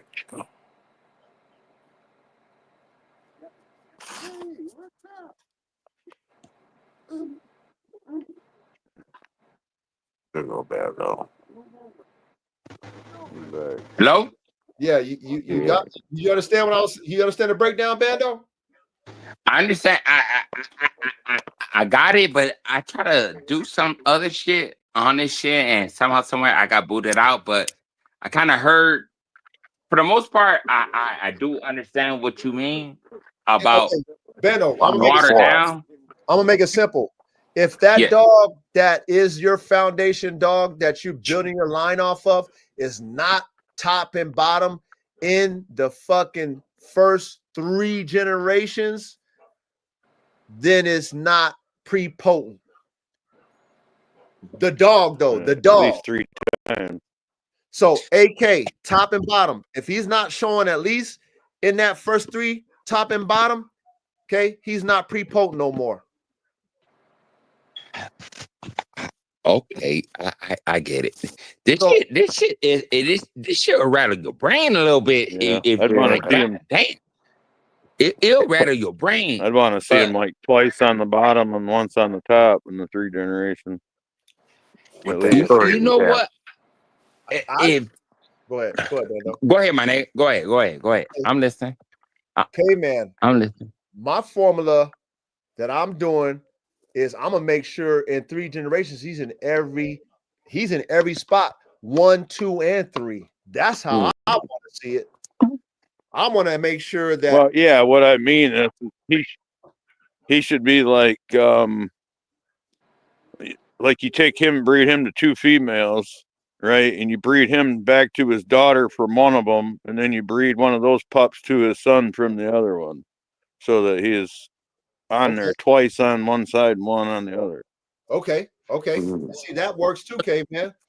That's what it means to be watered down. Like I still don't. No, that's the opposite. That's the opposite of watered down.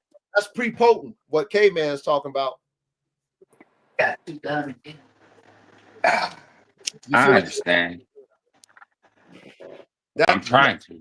Okay, so what K Man is talking about is how you make those genetics. Go ahead, K Man. I'll let you explain it. Go ahead, K Man. Yeah, it's what percentage in the end. It's what percentage of his DNA makes up the pup's DNA. You know what I mean? Yep. Like how many times you breed away from him. So if you're breeding his offspring together, you know, you're keeping his percentage high. Yeah, exactly. And that's how I'm doing it, K Man. I'm gonna do it like that. Breed him to an outcross for the vigor, and then taking his offspring, beat them together. Those offspring beat them together, and then going to an outcross. That's what I'm doing. Well, yeah, okay, but here's the thing: that outcross you're talking about, it already needs to be bred to him before that. Like you need to bring that outcross in before that, so that when you outcross, you're outcrossing to something that's already half him. Okay, like I said, I didn't even think about that too. That might work too as Yeah. well. That might work as well. See, the only reason why I was thinking about that outcross because I'm thinking I'm already damn near too tight. That's what I'm thinking. I don't know because I haven't done it yet. When do you know when you're too tight? Well, I mean, you can assess you can see your stuff. You can see your dogs subtracting. They're not. You know what I mean? Like you should be analyzing your dogs. So when you see that, okay, I'm Inbred losing depression. bone. Exactly what K-Man said.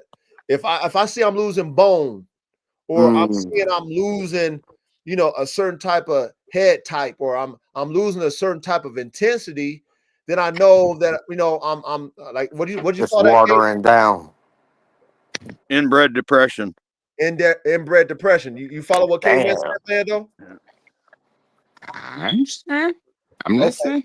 I'm Okay, listening. so when you see That's what that, that caved in face is Ah, on them bulldogs. brass a relic. Brass a relic. so when you see that, it's time for you to throw a fucking explosion of genetics in there to bring that vigor back. And then, like K-Man said, you can still bring that vigor back by having a bitch bred to AK offspring, and then take that to those inbred, you know what I'm saying, that third generation inbred fucking brother and sister offspring, and take that one that had that cross, the AK offspring, into that too. So you can still keep AK still prominent, but still have that vigor. Clean genetics. Okay, this is how I do it. I'd take that stud like 8K. I would make all of my outcrosses at one time, and then I would breed off of that.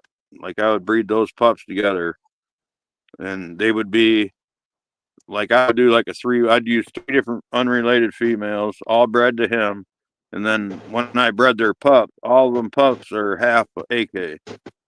Yeah, But they're all out, dope. and I can. That's dope. And you can breed like endlessly. You can breed endlessly off that. Yeah. Yep, I agree. Yep. But like I said this, I think I said this before, because you said AK has like an unlimited variation limit. Yeah, because he's an outcross breeding. He's a 50-50 outcross production. So you don't gotta worry about him bumping heads too much. Like he could just keep doing new shit, dropping new shit. Correct. Because his genetic pool is broad. He's not tightly bred. Can I give you guys my analogy? Come on, man. You on the panel. Okay, my nigga. All right, let's just say I had 8K, right? First things first, when people, how I like once again, I'll say this shit and I'll say this shit again. We see a video. We see a video in our own booth. We don't know what anybody else next to us is speaking or thinking or giving their opinion. We may see a video and we all may come to different conclusions. And at the end of the day, who is right and who is wrong? And it's so beautiful about this dog shit that the only way to trump the next man is by producing dogs on your theory, on your analogy. And when it's time to come and show your dogs on whatever level you're in, whether it be legal or illegal activities, that's all on you. Everybody has their own choice. Me, I follow all rules and regulations when it comes to my dogs. Me too. Because I don't want to spend my life in the cell or lose my dogs behind showing what my dogs have when I already know this. So therefore, when people, I feel if I had a dog, like what was the dog's name again? Fucking AK. I was gonna say Draco for some reason, but yeah, AK. First things first, if I own AK, I'm gonna work that dog. I'm gonna see everything AK has and is willing to do for me. Man. He shows me nothing but what I would consider, if there's such a thing, a perfect dog. He does everything I want him to do. He'll snatch a hog up, snatch a dog up, snatch a human up. He's good. That's my dog. That's AK. Now, when people say it get watered down, is that when people, whether if I sell AK's offspring to other people, whatever, what they do with that dog, at the end of the day, when they breed, it's not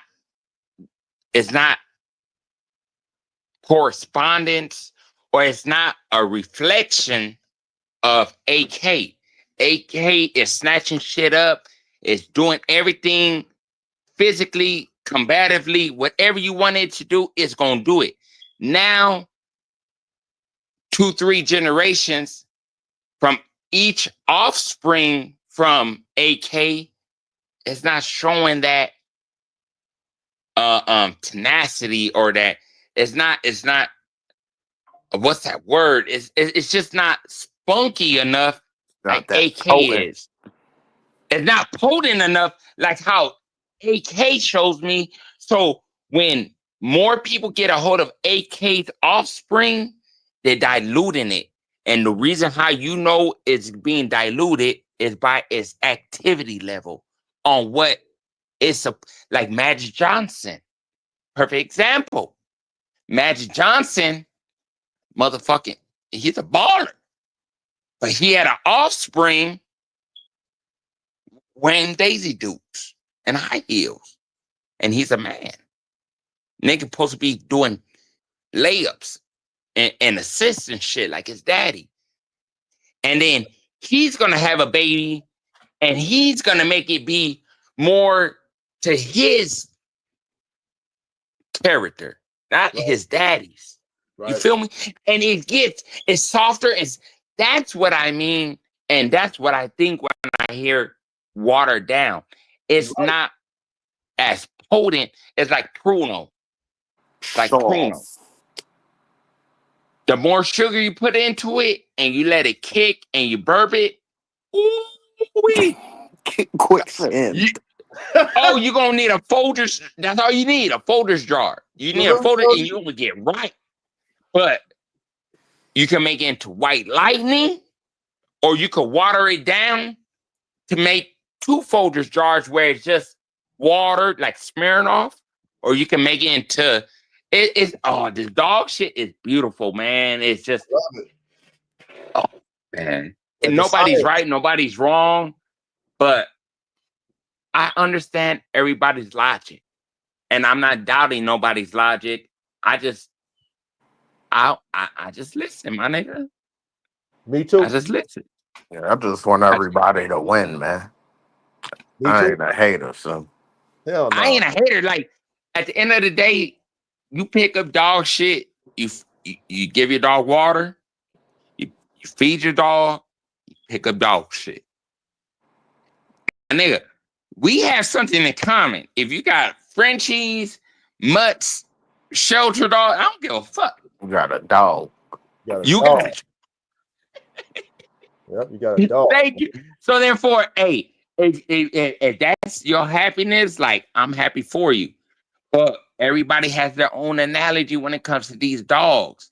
Now, at the end of the day, here's a wrench in everybody's analogy. What about there was no internet? There ain't no YouTube. You ain't talking to me. I ain't talking to you. How you gonna get your name exposed and popping like you would do on the internet? What would you do?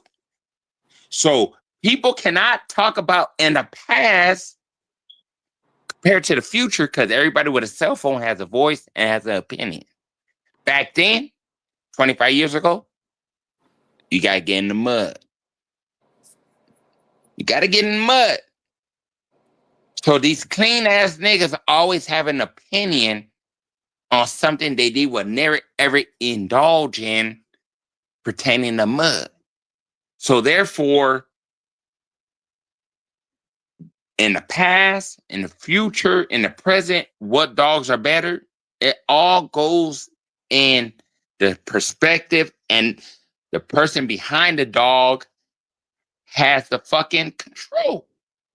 So you could be a delicate, soft, tree-hugging, tendency individual, or you could get in the mud. It all depends on the people behind these dogs. If you got a Rottweiler cross with a fucking Kango, but your motherfucking expectations, what you expect, is hard. When the next person will be like, oh my God, he's abusing his animals. No, that man expects a lot from his animals. And his animals are going to perform to his expectations. Facts. That's the person I want to buy a dog from. Not these, oh my God, it's 85 degrees. I got to bring my dog in the house. Oh no. I don't want a dog from that person. Because that's me. I want a dog gritty, grimy. So it all goes back to the people behind these dogs. We got more technology back 40 years ago, 45 years ago. These dogs are dead and gone 30 plus years. What are you bragging about for? I don't give a fuck what that dog is bred with. Because when it comes down to it, is your dog watered down? No, it's not. Let's see. Okay. I know about that. Let me chime in with you. Okay. Yes, sir. Everything you're saying is dead on. There's So one word. that shit. That shit's lovely, man. And so Chris chimed in, man. He said watered down in genetics and watered down in competition is two different things. Watered down in competition has nothing to do. No, it's not. Has nothing. It's not. Hold on. Okay, I'll be quiet. Watered down in competition has nothing to do with the main dog. That's an individual thing. Now let me elaborate on that, Chris. I agree with Chris on this one. Okay, and that's why I put on in the header, the topic tonight, performance/competitions. Right? When you breed a performance dog, your genetics should give you the level of performance that you expect out of that production. Now, just because why? Hold on. The genetics. Hold on. Yes, because of the genetics, right? Yes. I'm sorry. Now, what Chris is saying is correct, because just because my genetics shows me I got a performer doesn't mean that performer is going to be good in competition. Okay, and that's why he said it's two different things. You see what I'm saying? And I think that's where I think today's, let's say, American Pit Bull Terrier dog men/breeders, they confuse performance characteristics with competition. Not only that, there's levels to competition. If we're talking about the dogs that they talk about yesterday, those dogs are so-called legendary dogs. That's why they're still talking about them when they're dead. Would you agree to that? Yep. I mean, that's why I would think they talk. Why would you talk about a dog if he wasn't legendary enough now? Or excuse me, if he wasn't legendary enough then, why would you talk about him now? So if you still talking about those type of dogs and you basing your program off of 25-year-old dogs, legends, then how could, I'm talking about in America now, how could the dogs of today be better? You haven't yet showed me, and you could, I mean, shit, you show all the other dogs. You ain't got to tell me the name of who owned the goddamn dogs. Y'all talk about every dog. Why can't y'all show me another name of a dog back in, let's say, 2000 or 2005 or 2010 or go ahead. Coach, whatever the fuck. Oh, you know why? These are the niggas that's talking about what happened and is not making shit happen. They cannot call you a spectator. They can't call me a spectator because they all spectators. It's four niggas in this world. People that hustle, people that get hustled, people that talk about what happened, and people that make shit happen. All these niggas on the internet is not making shit happen. They talking about what happened. I agree with you on that one. I do agree with you on that one. That you said it. Oh my God. That's the key Stop to the tripping. internet. A lot of niggas talking about what happened ain't make shit happen.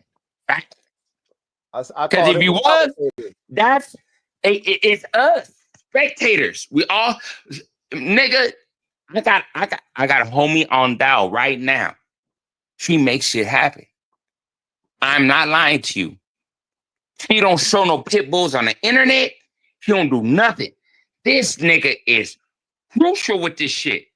And a lot of people that talk about what happened speak about him. He bought semen off of Tom Gardner, off of Grand Champion Spike. I seen it with my own eyes. The granddaughter. And this dog been dead since 1979. Oh, Damn. Yeah. I'm coming with content. I'm coming with. My nigga. I cannot go on other people's expectations on what they want me to show and what to do. But when people talk about going across the street in Mexico, it's against the law over there too, my boy. oh, I thought it was legal in Mexico. Oh no, it's not. No, it's Dang. not. Okay, I digress. So when people talk about, oh, I go across the street and you a motherfucking lie. Okay. Because some of the hostess that host these gatherings, Okay. it is against the law. It is against a fucking law. Don't think because it's in Mexico, it's not against the law. It's against the law, my boy. Okay. Federales is coming. Yeah. Oh, hey, my boy. They come in drones. They don't want no motherfucking bribery money. Nothing. They taking pictures of you and sending you on your way. You think it's good? It go deep. It go deep. But like I said, there's a lot of people on this internet, and I know because I'm a spectator, my boy. I'm not above you. Me too. Nobody else. I'm a spectator. I take care of my dogs. I get in arguments because you feed your dog, whatever. Bullshit. I go through my own. I'm not a dog fighter, my boy. Me neither. You know, I'm just a loving dog owner. But at the end of the day, I don't come off like that. And if you do take me like that and perceive me like that, double check your analogy about me.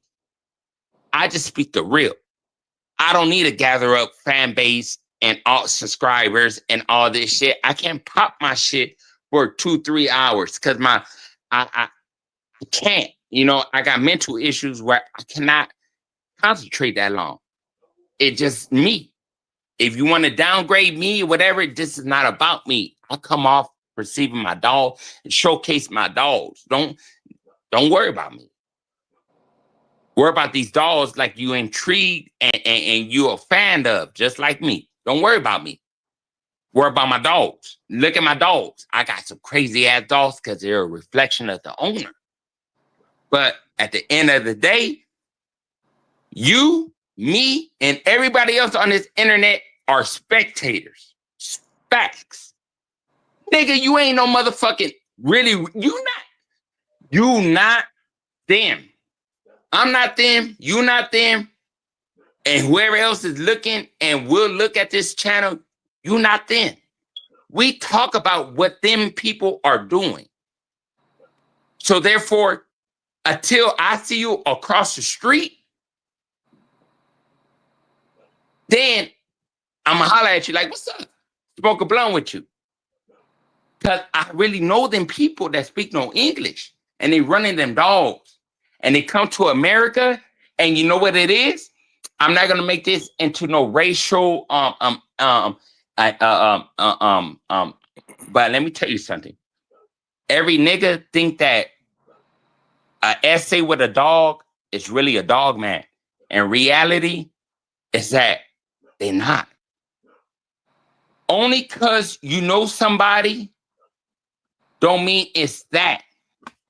You really, really gotta know it's a real tight net fucking program that's going on with these people.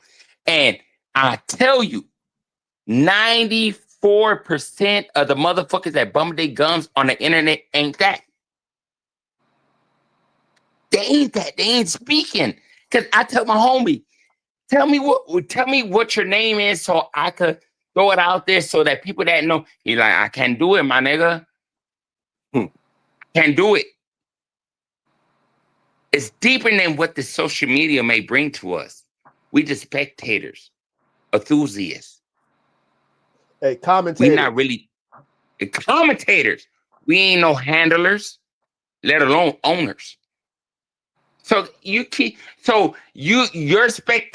what you commentate and what the other person commentates is just that they know more about commentation.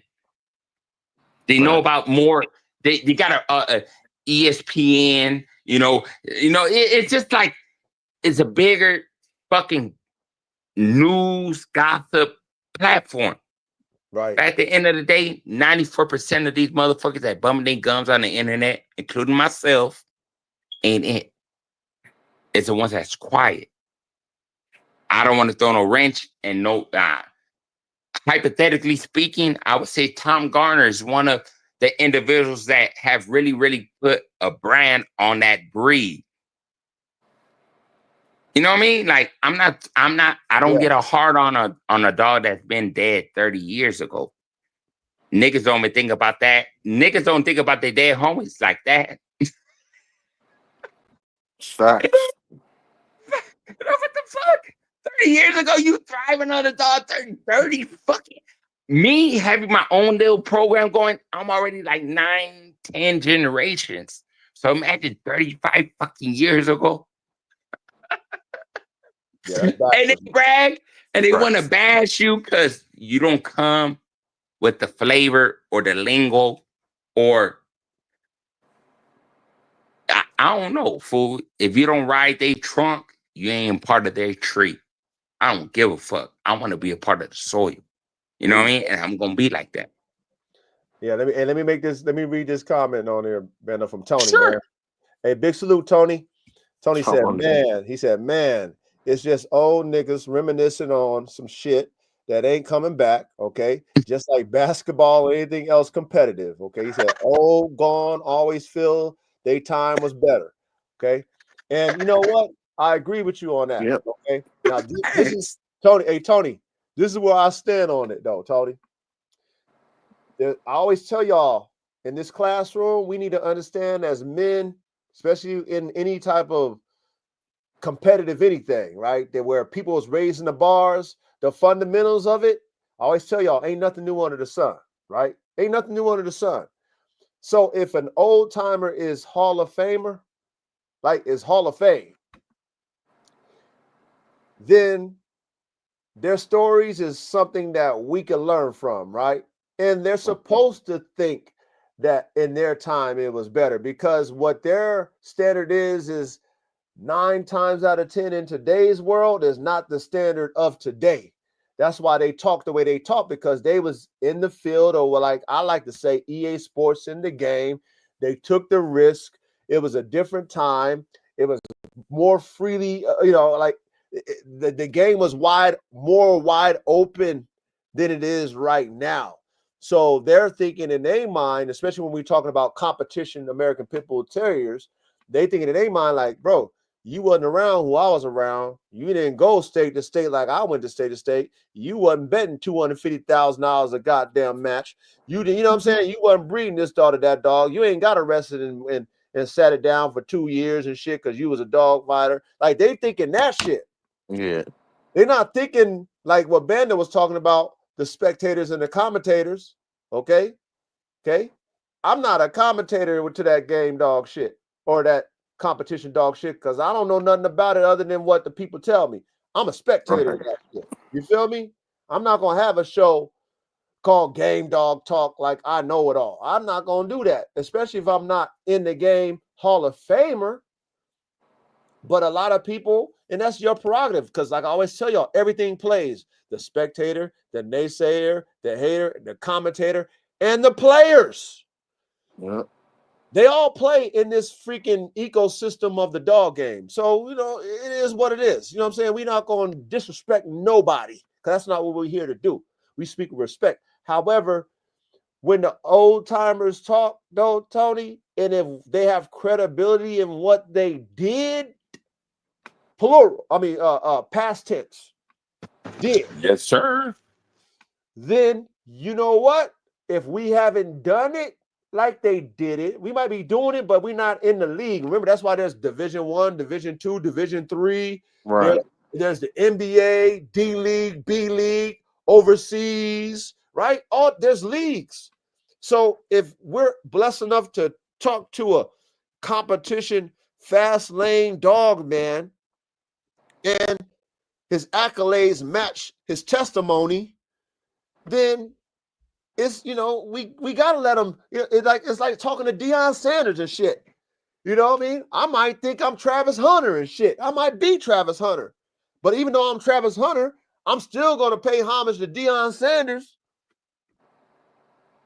And that's how we gotta see it. And that goes with this debate that we talking about here in America. In America, okay. Is the competition dogs of today better than the ones of yesterday? And I stress that because the ones of yesterday, they're still talking about like they are today. Like Bando said. If they're better, why the fuck are you not talking about the dogs of today? You ain't gotta, if you smarter than the average bear, you not gonna blame on the motherfucking dog when you know it's illegal. It might be a secret affair, man. Secret conversation. Bruh, in this game, these motherfuckers can't keep it quiet. Secret. They want the clout. Secret. That's facts. They want the clout. So they never gonna keep it quiet. I'm talking about the dog. They want the accolades. Right. So the people that talk about it, right? They talk about it as if they're not doing it. But at the same time, if you're not doing it, then, state your claim on it. Say, you know what? I don't do that shit. I'm a commentator. This is who I am. I'm talking about the past, whatever. Whatever. I did it maybe 20 years ago. Okay, that's cool. That's content. But you talking about shit of yesterday. You're not talking about today. So how can you tell me that the dogs of today is better when you ain't got no dogs of today to talk about? Right. How does that make sense to me? If I can't compare the stats, I like to, if we're going to do Sports Center type shit, let's see the stats. Isn't that how we compare LeBron to Kobe or Jordan to LeBron? We look at stats. We could talk so freely about all these dogs from way back in the day. Okay? Let's talk about some dogs of today. You ain't gotta put your name on them motherfucking dogs. Who, if you competing, why would you put your name on a dog if you competing, first and foremost, if it's illegal? Right. And one thing I just want to clarify, and I could say this my damn self from my own personal experience. Whoever want to label you as, oh, he's the police, watch it for him. I've been dealing with you. Excuse me. I've been dealing with you a year plus. You ain't no police. So whoever wants to throw that assumption, that analogy, that spear to automatically discredit what you speak, I'll say it out of my own mouth. This nigga not the police. He's just a nigga with some dogs that living good. That's all I take it. You ain't no police. You just a nigga with some dogs that living good. So if that makes you the police, well, goddamn.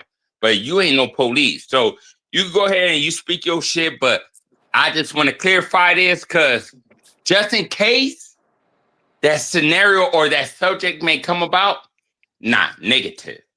I'll speak that and I'll say that facts. Because if you was a police, yeah. I wouldn't even be here, man. Man, come on, man.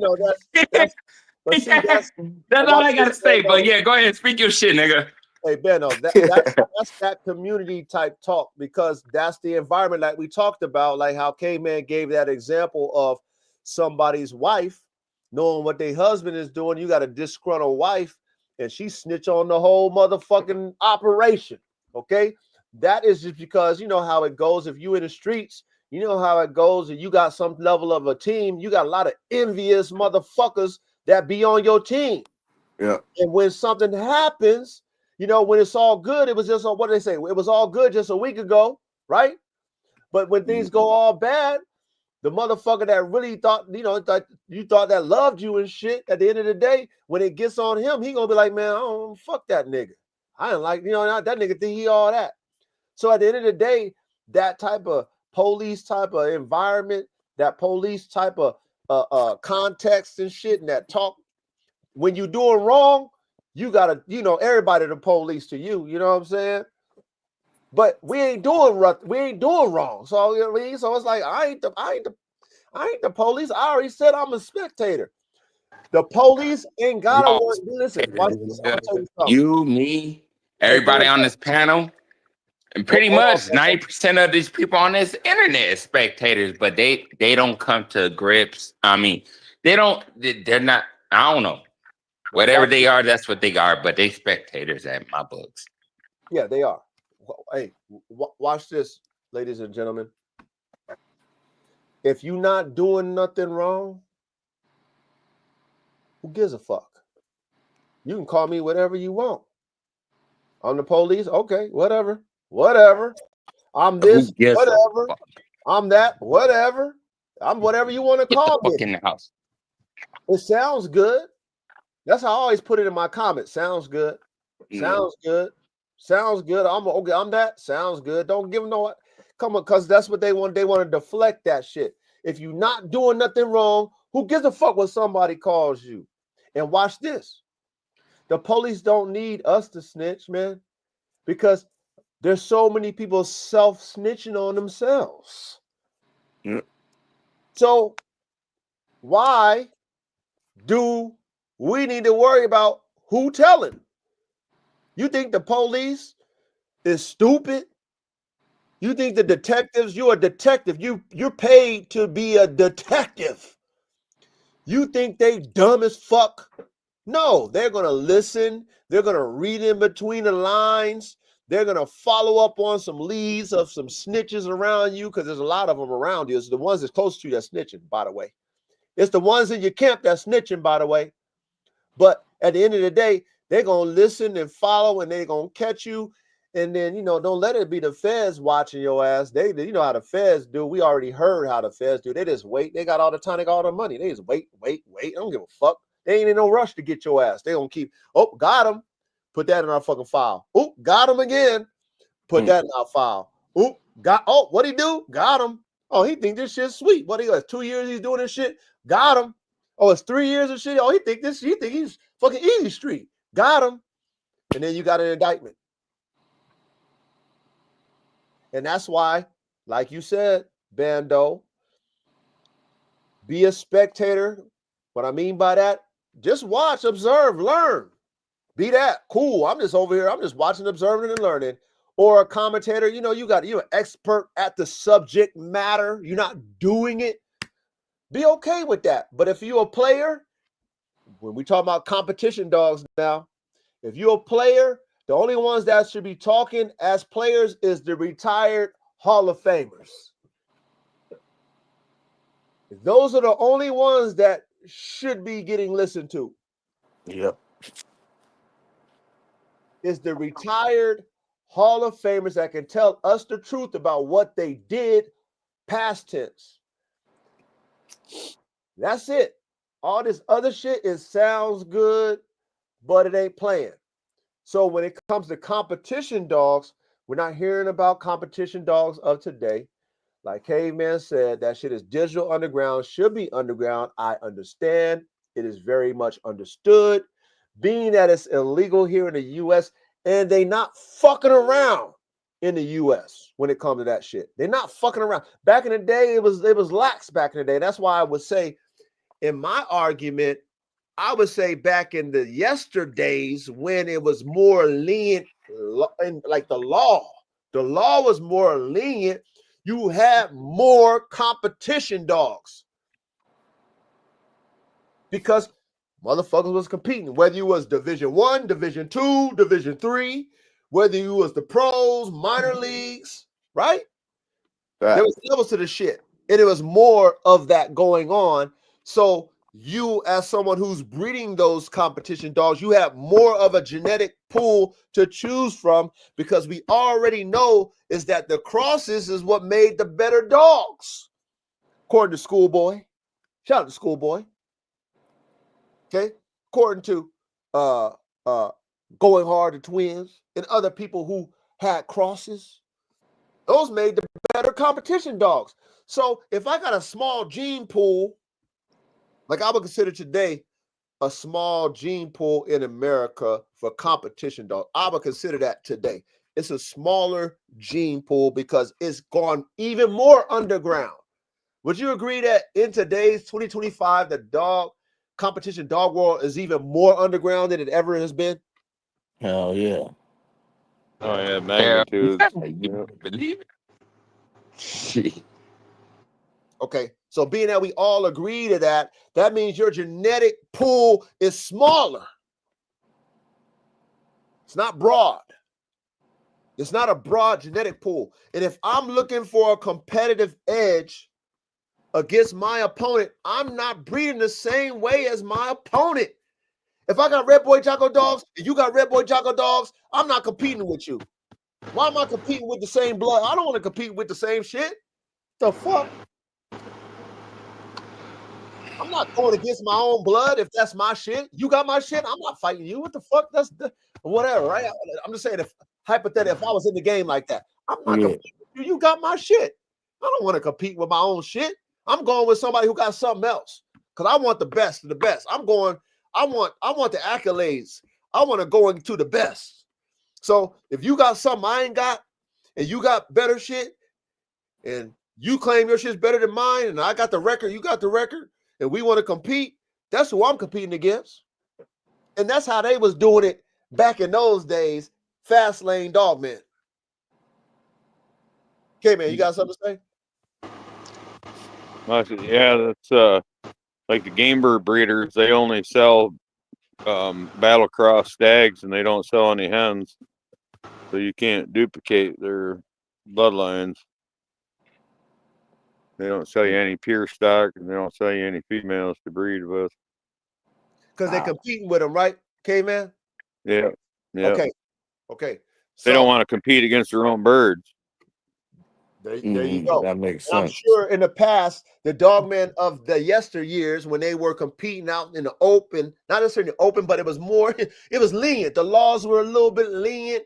You know, the snitching wasn't as prevalent, whatever. It was more, acceptable, whatever. They was doing that too, because I don't want you to have my shit. I don't want you to have my shit. I'm not going to be competing against my own shit. And for pride reason, like Bando was saying about brands, I want to have my own brand. And shout out to the OGs, right? Going Hard. He was talking about how he did a breeding that was, he took dogs that he bought from two different rivals and he crossed them, and they were mad at him for that because they didn't want the other op to have their blood intertwined with theirs. He said they was upset with him. Like, that's how serious it is when you dealing with competition dogs. Yeah. You would not be buying one on YouTube, I tell you that much. For sure. No, you ain't gonna even know where to get them at. You're not gonna hear about them first and foremost. Like K-Man said, that shit is digital underground, buried underneath the bunker and shit. You ain't never gonna know about them motherfucking dogs.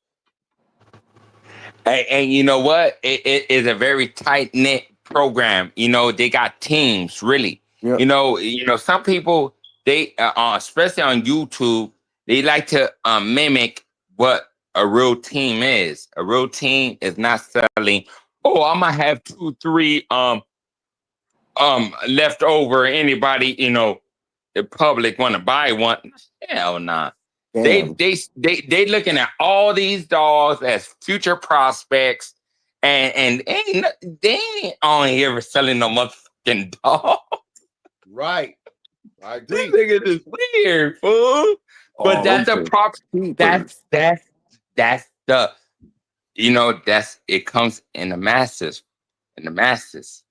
Like, let's make these people feel like if they deal with us, we got a bigger channel, we got a bigger broadcast, we can manipulate other greenhorns, and we speak the way we speak. It makes it sound superior. But at the end of the day, when you look at it, it's like, why you on here selling on the internet selling dogs? Like, if you working with what you working with, and it is what you say it is, like, nigga, like, you wouldn't even be broadcasting this shit if you working these dogs the way allegedly you should be working these dogs. Especially, but these niggas is like using these dogs as Pokemon cards, man. You know, Man. Word. that's Yeah. what it is. It's Oh. Pokemon cards. What you got? See, I never played Pokemon. You know, I never was in a. I'm a Pog baby playing marbles and Pogs and shit. These niggas is like, I'm 40. You know what I mean? Like, I'm an 84 baby. So it's like, I seen a lot of good dogs, a lot of good breeds. At the best, they were me growing up. Chow Chows, Rottweilers, you know what I mean? Doberman. No doubt. These are the dogs that I grew up around. Like, you see a black chow, you better run. Same here, They're gonna bro. eat your ass up. Yep. But I don't know, man. It's just like everybody has a voice, including myself. But I just stand firm on my trials and tribulations that I encountered with my dogs that made me feel like the way I feel. So it's not like nobody else hyping me up. It's just trials and tribulations, my boy. Facts. Oh shit, was awesome. K man, you about to chime in.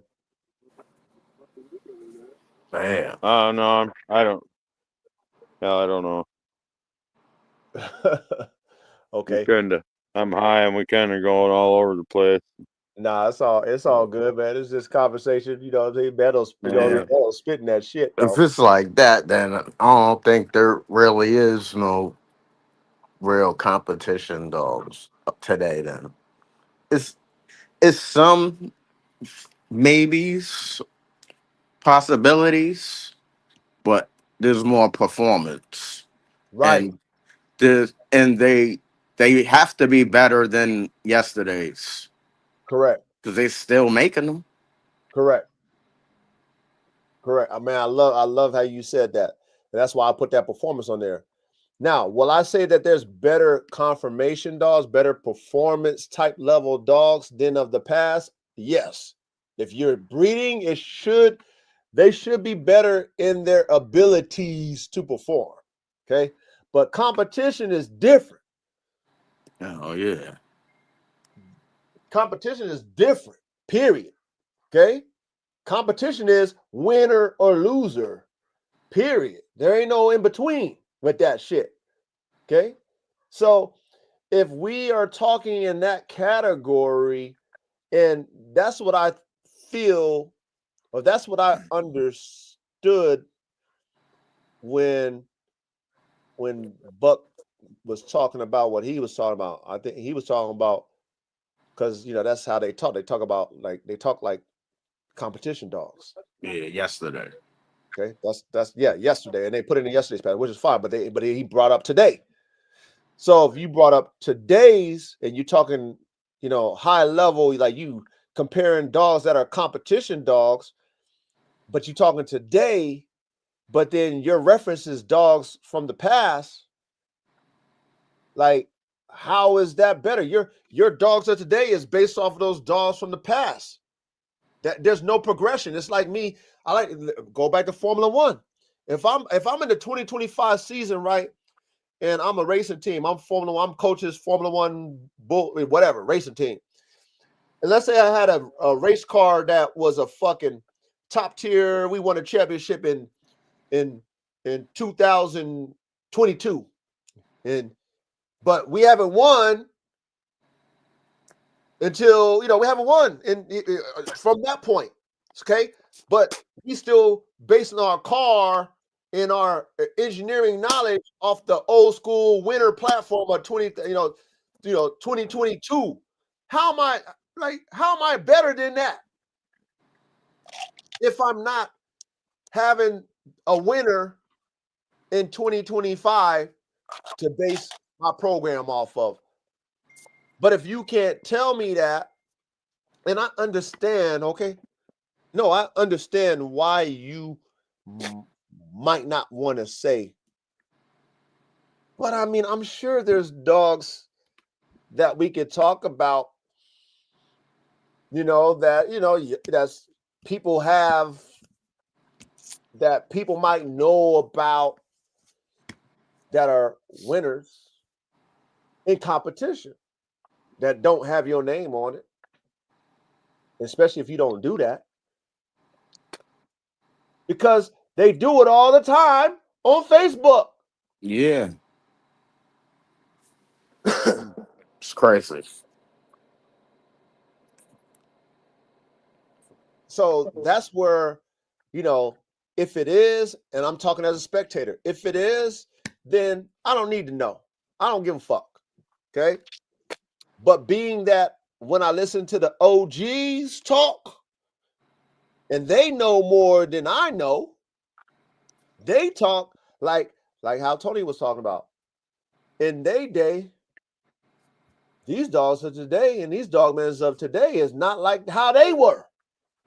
So if they were in the game doing that, and it's known that they did that, okay, and they did it at a high level, what they call fast lane, then I'm going to respect them over someone who won't, who's not going to show me the dogs that's doing it today. And I'm not expecting, understand this, dogmen of today, you shouldn't be showing that, but at the same time, you shouldn't be talking about it either.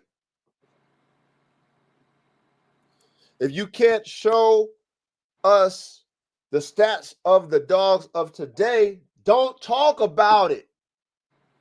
Leave it alone. Don't have that topic of, we should never even be having this topic of discussion about competition dogs of today. This shouldn't even be a discussion.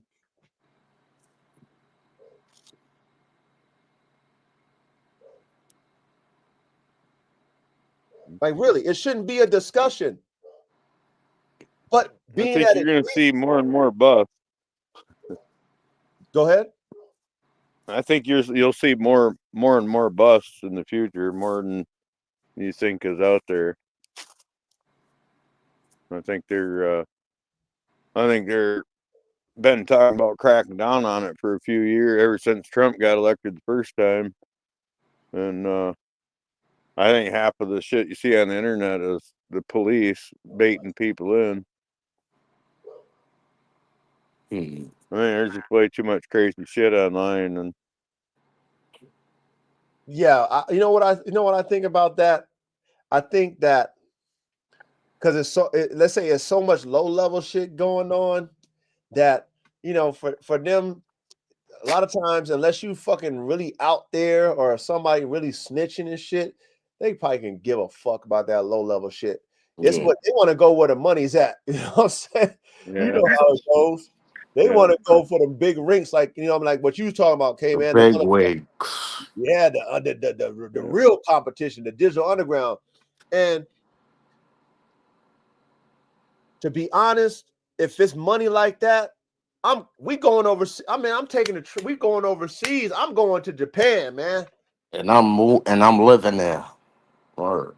Yeah, I might have me a little vacation spot over there. Or like I said, if I got money like that, where we make it, we might make $1 million. You know what I'm saying, on the fight season. You know what I'm saying, whatever. Because it's big money like that and the bet and all that shit. If I was in that arena and I got the money and we making money like that, my programs like that, I'm taking my shit overseas where I can do that shit, man. Word. I got the money.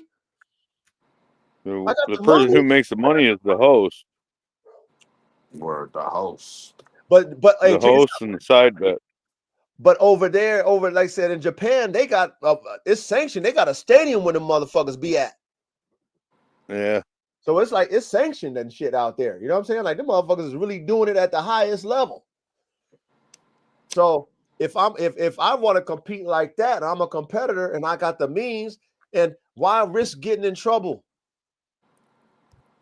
Why, like, it's not worth it. Why risk? That's what kept me out of the box. Yep, out of the box and out of the pit and out of the certain other games. I just don't trust anyone that much. You can't trust nobody, man. Especially the type of people that's. I've never met anybody that reliable. So yeah, fuck it. Yeah, especially the people like in the lower leagues.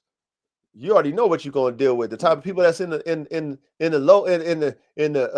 Division 3. You know what I mean? Yeah. Pop Warner type shit. You already know you in trouble fucking in that league. You know better than that. Competition German Shepherds. Competition German Shepherds. That's what they was doing in the Yukon. You seen Fall of the Wild. Bruh. Yeah. Well, like, the Japanese started out with the Akita. Yeah. Yep. Yeah, you use what you got. Sharpay got it in too. Yeah, they compete with all kind of dogs. You know what I'm saying? Like they go, it's because it's legal, so they can go. But see, they don't. I mean, I don't know if they. I don't really know. It was the pit bull that really turned it up, though. Yep. That's what changed the game. Yeah, the pit bull changed the game. That's for sure. But we know where the fucking the essence started out here. You know what I mean? Well, it started out there, in Ireland, but as far as like it turning up, you know how they brought that shit here. Yeah, the Americans did turn it up because the Irish and the English didn't send us them big 75-pound bone crushers. Yeah, that's true. And that's why I say shout out to the crosses. Shout out to the crosses when people were breeding their own dogs and they was winning at that particular time and date when they were doing it, competing, and they have money and they met different people and they might have got beat by somebody like, yo, I want what you just beat me with. And you go buy it. That Tulsa. And you mix it into your shit. You know, then you got better than your shit. You like, damn it, that's how it goes. And then you compete. And then that gene pool of competitors get broader. And everybody got their own recipes that they ain't sharing, but they'll let you buy it for the right price. Then you mix it with your shit. And then your pedigree says competition dog, the competition dog, the competition dog, the competition dog, the competition dog, the competition dog, the competition dog. What you gonna get? These pedigrees today, these performance type pedigrees today, don't say competition dog, the competition dog. I'm talking about in America. Competition dog, the competition dog, competition dog, competition dog, grand champion, grand champion, 3-time winner, 4-time. You know what I mean? It ain't saying all that. That's not what it's saying. Today though, unless you Tom Gardner. Yeah, I wouldn't really know, even if they were keeping track of shit on the down low. I wouldn't even. Like, the Gazette used to cover shit, but I haven't read that in years, and I'm sure that they're just reminiscing old stories in there now. Yeah, that's all we hear, and that's all we should hear. It's always stories. Yeah, it's stories. But yeah, I mean, it's just like the dope game. You know what I mean? You don't publicize that shit. Yeah. People talk about it after it's ancient history. Nah, hold on, okay, man. No, you hear these rappers? You hip hop? That's their whole shit. Instagram, Facebook, what's the other one? Program. They telling their whole shit. What you talking about? Everybody telling on themselves, man. That's what they do. It's a new era. It's the clout. They gonna tell their stories. How much dope they moving and all this They shit. want to go to jail now. Yeah, they Yeah, I want guess to they've go. always been doing that. But no, that's we all know that's a programming method. Yeah, No, it is. what it is the clout. They're addicted to this internet shit. The internet, the attention you get, the people coming in cheering you on and shit. That They shit. think they're really outside when they're on this shit. You can't be a square and get attention, right? You can't be a secret and get attention. So if you want attention, you got to damn near, wave your flag. Yeah. You got to damn near, put your shit out there like, hey, TV, man. guess what? Guess what, guys? I'm the shit. Hey, guys, look. Oh, I do that, but I do that better. Why are you telling us? Bro, you ain't supposed to tell us. That shit ain't, bro, you ain't supposed to glorify that shit. You can go to, you can get in trouble for that.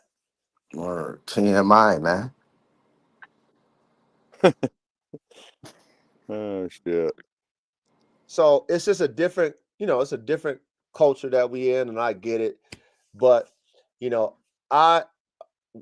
on this topic, I believe that what the dogs of yesterday were, and this is just as a spectator. And there's no right and wrong to this because we don't, like we said, we don't know what these motherfuckers is really doing, and we not supposed to.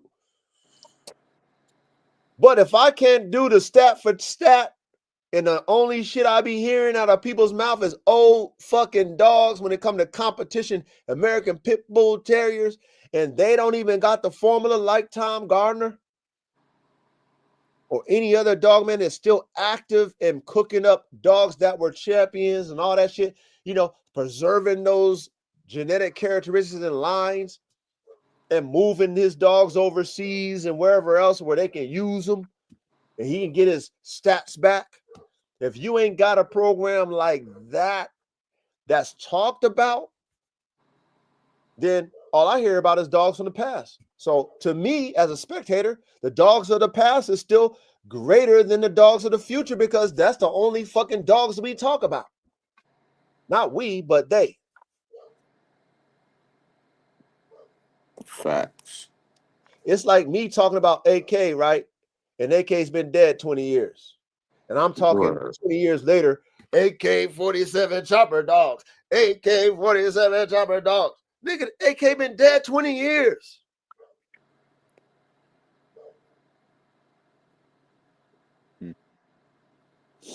So, wait, okay. Did you bring AK to the front? Is he in the front of that 2025 dog? Nah, he's 20 years back.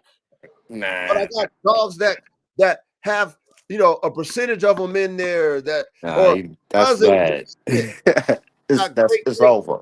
Yeah, I got great cousins that got AK in it, 20 generations back too. And nigga, nah. That's something else, man. That ain't the original sauce. That's not the Colonel Sanders. That's not Colonel Sanders. If I'm the OG, like I said, if I'm Victor with Mayday and I was active, I'm gonna say that's not a Mayday dog, nigga. I didn't cook it up. That's not how I would have cooked it up. Nah, that don't match my standard, man. Nah, man, I wouldn't have gave you no paperwork because that ain't no competition dog. And if it is, it's not in Division 1. It's not in the pros. Mayday was in the pros. So if your dog ain't in the pros and doing what my dog was doing that was in the pros, then why would I let you call your dog my dog? I wouldn't let, because you fucking up my brand. That's just how I see it as a spectator. And I put myself in another dog man's shoes who worked hard for his program, who who stamped this brand and took the risk to compete that made you and the whole wide world know about that dog, and then bred them and had offspring that matched, that you approved of, and then you retired. No Mayday straws is even in circulation. I'm just using them as an example, y'all. But then today we still saying this, that 25 years later. That to me shows me as a spectator that obviously where are the dogs that, let's say, 10 years out the game, you retired, where those motherfuckers, where, whatever, where's the retired 5 years out the game dogs that everybody talking about though? Where's the progression? How show me in stats how they are better in America when your ass is going to fucking jail, everybody snitching. A lot of dogs has been confiscated over the years. Lots of dogs. A lot of the OG dog man won't even fucking dare touch it because they've already been to jail. Yep. Majority of the dog men that we hear on the internet, they all been to jail. Schoolboy, That's why they could tell their stories now. the twin, Mike, the twin, Fat Bill, a lot of them. They not doing that shit no more.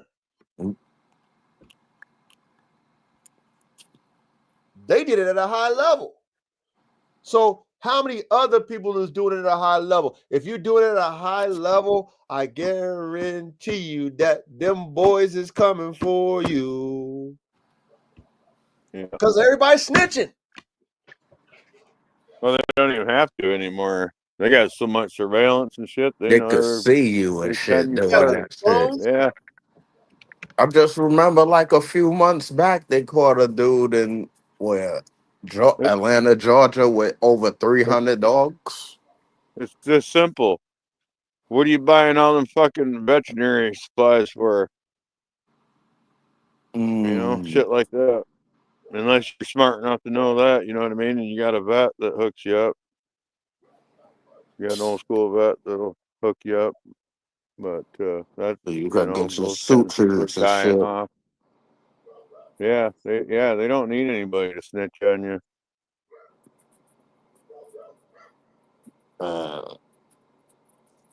Yeah, it's and like I said, we on over here, we not condoning. This is all hypothetical conversation. This is conversation. This is spectator conversation. So I just want you guys to understand that, we're not promoting any type of thing. We're not insinuating anybody's doing any type of competition or anything like that. So that's not the topic. We just, this is very interesting when we talk about competition dogs and, and when it comes to American Pit Bull Terriers in America. And then we've seen people try to do it at a high level, and we don't even know about all the people who've gotten busted. You know what I mean? I don't research all of them. I'm not. That's none of my business. But I know a lot of them is getting busted. Yep. A lot of them.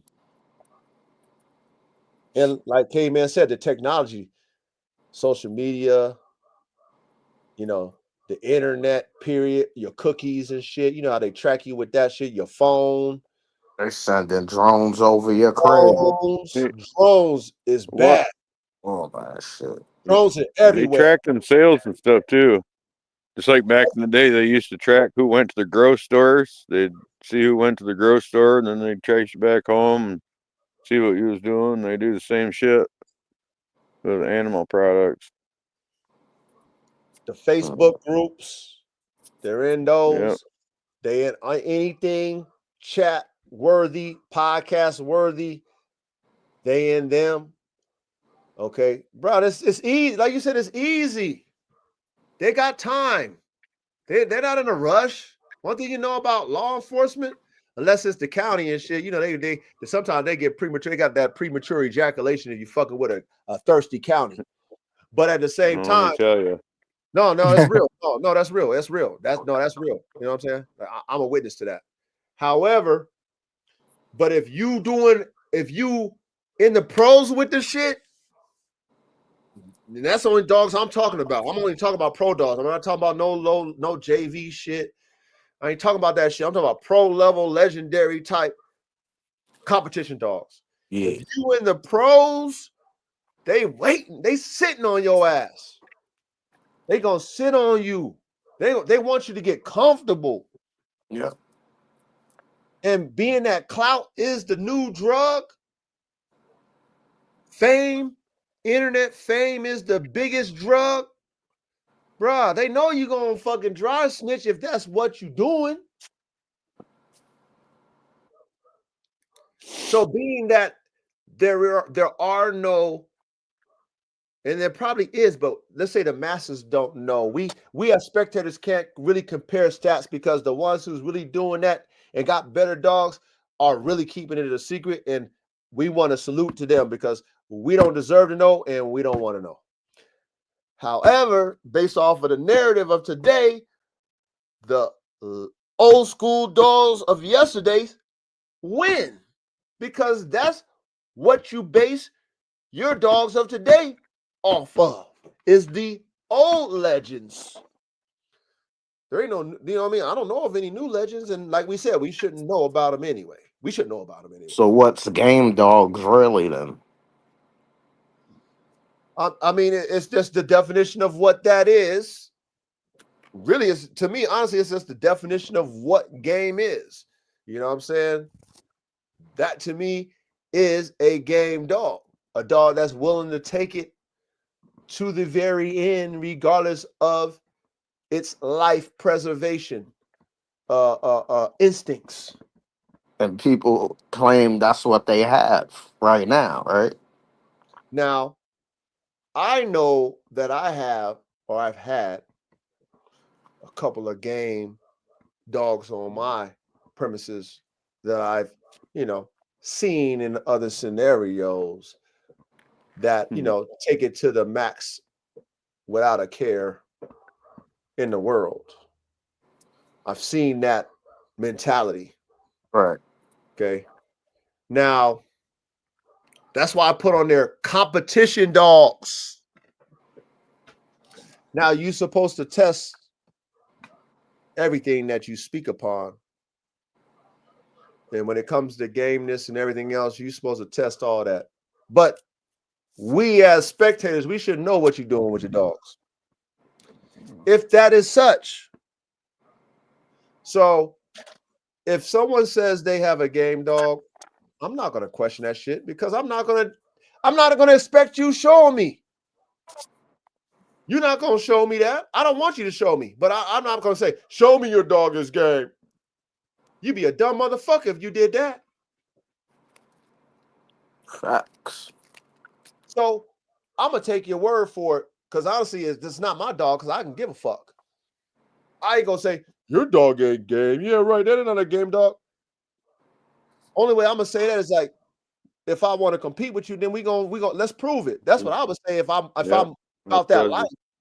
It's like when Right, they that's take the only way the to dogs dispute it. hunting. Like when they take the dog hunting and they go against the wild boar and it's the hounds or whatever other dogs they got out there chasing the hog, and then they let the game dog go. Catch dog. Either the dogo or the APBT at the time, whatever. They let that dog go.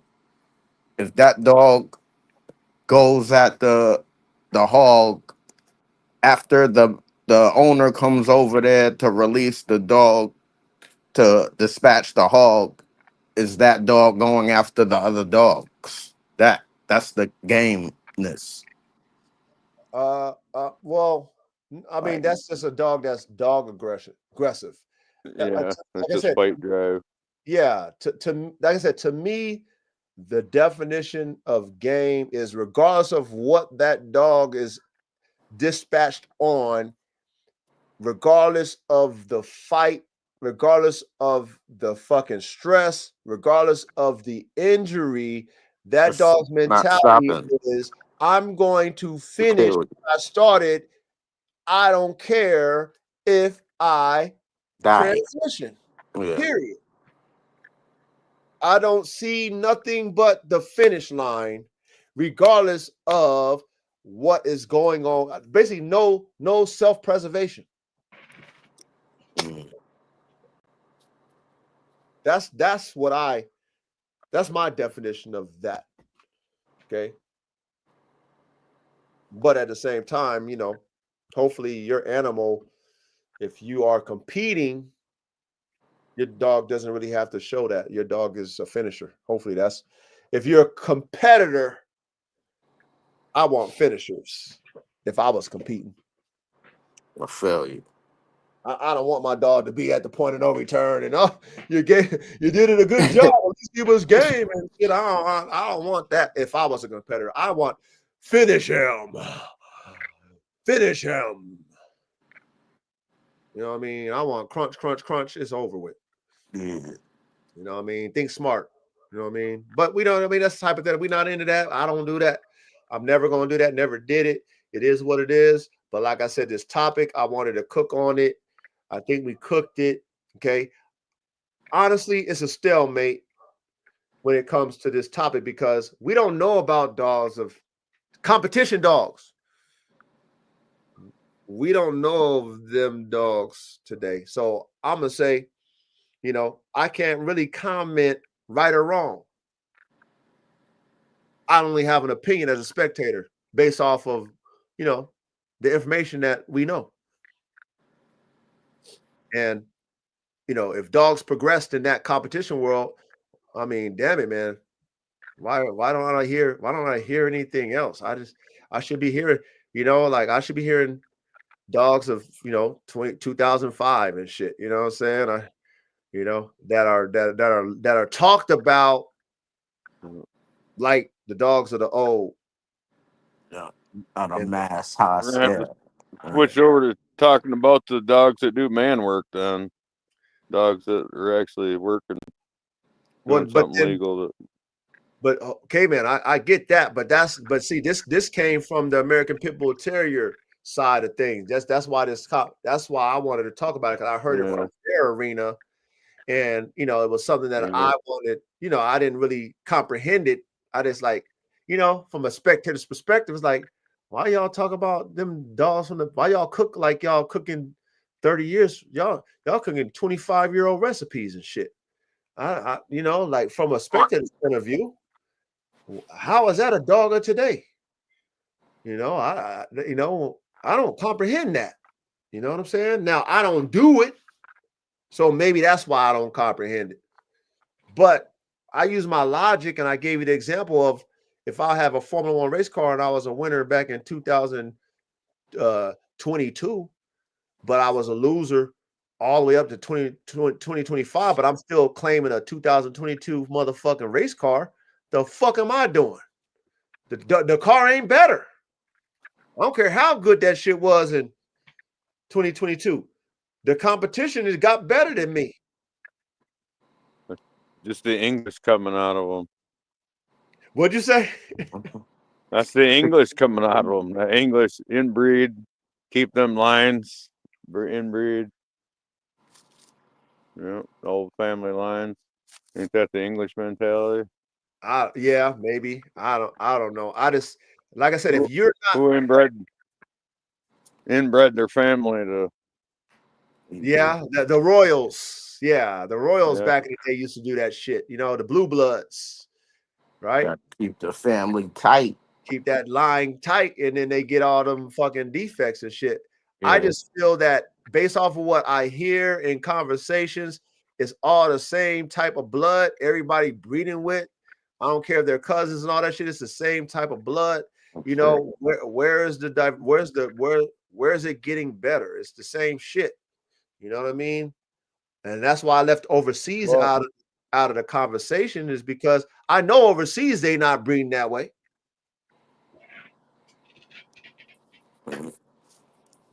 Yeah, that's the thing. I mean, if you're not, to me, if you're not using your dogs, why are you talking about them? I mean, why are we on that pit bull subject? There, you know, I mean, I don't understand that either. You know, that's why I mean, yeah, that's why you what? that's why I scrapped what I was doing with mine. Oh yeah, Like I was telling you, it's like yeah. There's nothing else you could do with them. yeah, I can't. Yeah, why am I breeding bigger, stronger, faster, maximum prey drive when the dogs want to do? They want to exert their prey drive. I'm not a hunter. Like I said, I'm not out there in the wilderness like you, caveman, where my dogs can actually go hunt some shit. Okay, cool. I use my dogs to hunt. We great. But if I'm not out there and doing that, but I'm breeding them type of characteristics in my performance dogs, and my performance dogs really want to be competition dogs, and I can't compete, why am I breeding it? You know what I mean? That's how I see it. You're right because those dogs aren't fit for out here anyway because they don't have the pack mentality. And there you go too. They're not good hunters. You know, you have to hunt them by yourself. Gladiators. It'd be all right for certain. Yeah, it'd be all right for certain situations, but especially situations, most people are gonna want a dog they can run in packs, and they don't have to worry about the dog running over to the cow pasture, sheep pasture, the neighbor's dog on a chain, fucking it all up. But my dogs would run right past all that shit. Like it's not even there.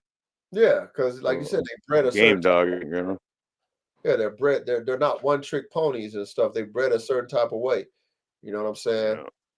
Yeah. And so yeah, as fascinating as I am with the pit bull, I mean, I think it might be time to leave them in the past. Leave, put them in the archives and move on to. That's what I did. You know what I mean? I pay respect to the real, what they were bred for, what they were used for in the past, and the nostalgia and the stories and all the legendary competition dogs. I left that behind for me. And even though I love the dog, I love the lineage, I love the genetic characteristics, if I can't use the dog because I really want that level of performance and I want to work it, then for me as someone who wants to work my dogs, then it's like you said, there's no need for me to ruin what that dog was bred for if I can't do that legally. And then why am I talking about it? Unless I'm, like I said, a commentator or a spectator or whatever. Commentator, you want to talk about the past? That's cool. I ain't got no problem with that. That's cool.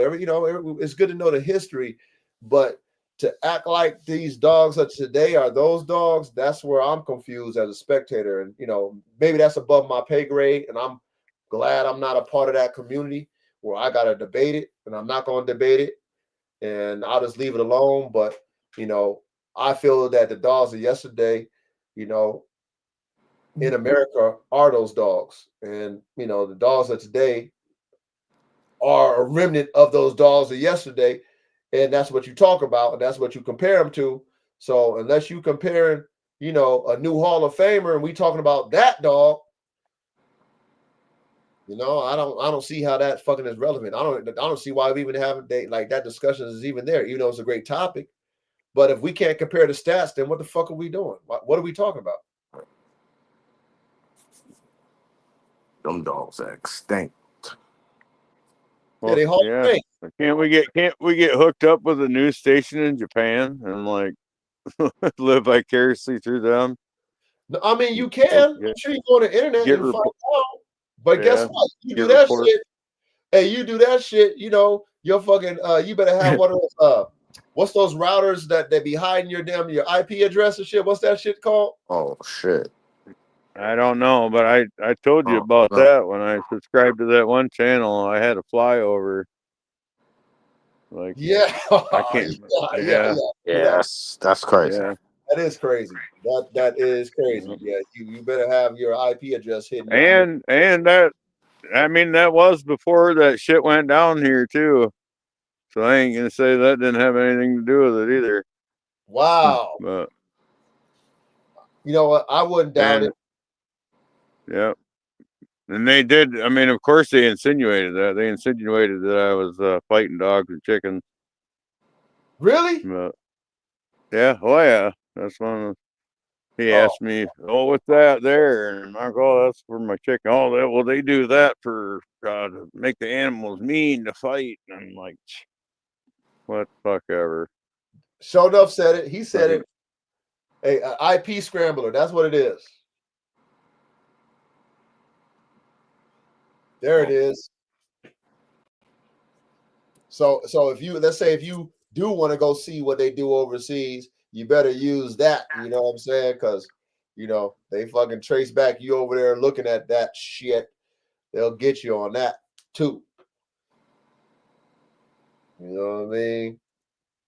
But on the internet, they can show all kind of shit on there, especially, Facebook. They be showing all kind of crazy shit. Like, whoa, That what the shit's open source. bro? That shit's like, what the? Wait, what did I just see? Don't send me that shit. That shit.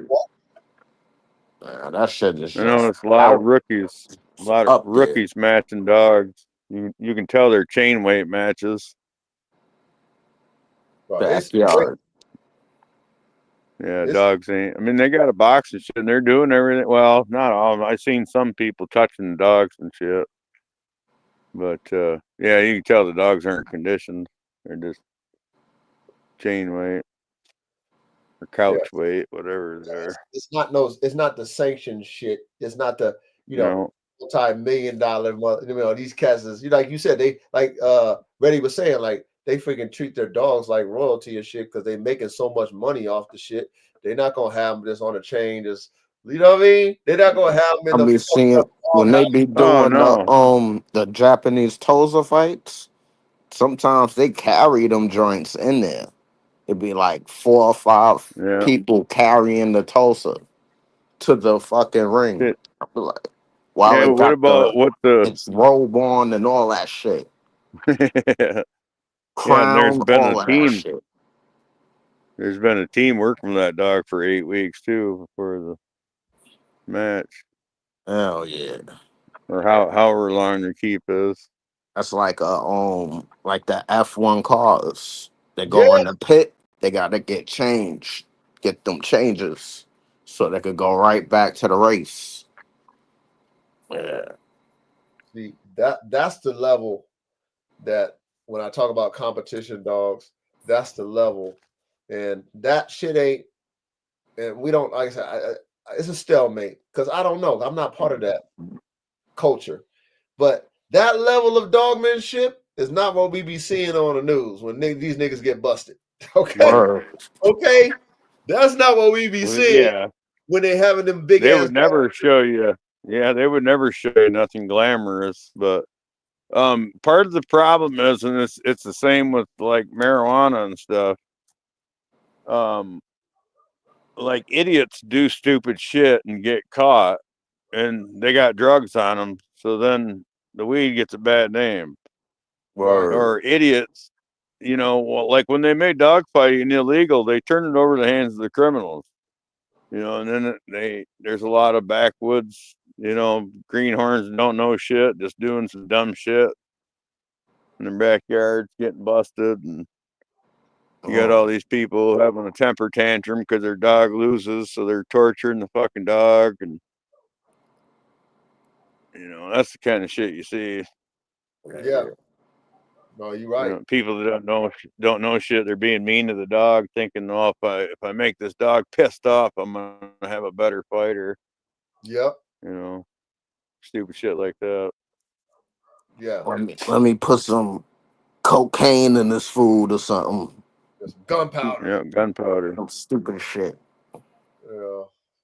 It's definitely it's not glamorous. You know what I mean? I would say it's not Division 1.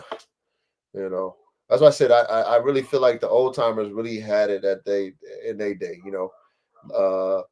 80s, 90s, early 2000s type shit. They had it. That was the heyday, I think. And like you said, K-Man, I just think that at the end of the day, if you're gonna breed, this is my opinion as a spectator. If you're gonna continue breeding those dogs, breed them as performance dogs. Don't ever compare, your dog to a competition dog. Don't ever line your dog up with a competition dog if you're not competing with them. Just be happy with them being performance dogs and performing at weight pull, wall climb, all the shit they doing now, the dog shows and Dock jumps. dog jump, treadmill, lure chasing. Just do that. That's fine. That's cool. But acting like staff shit.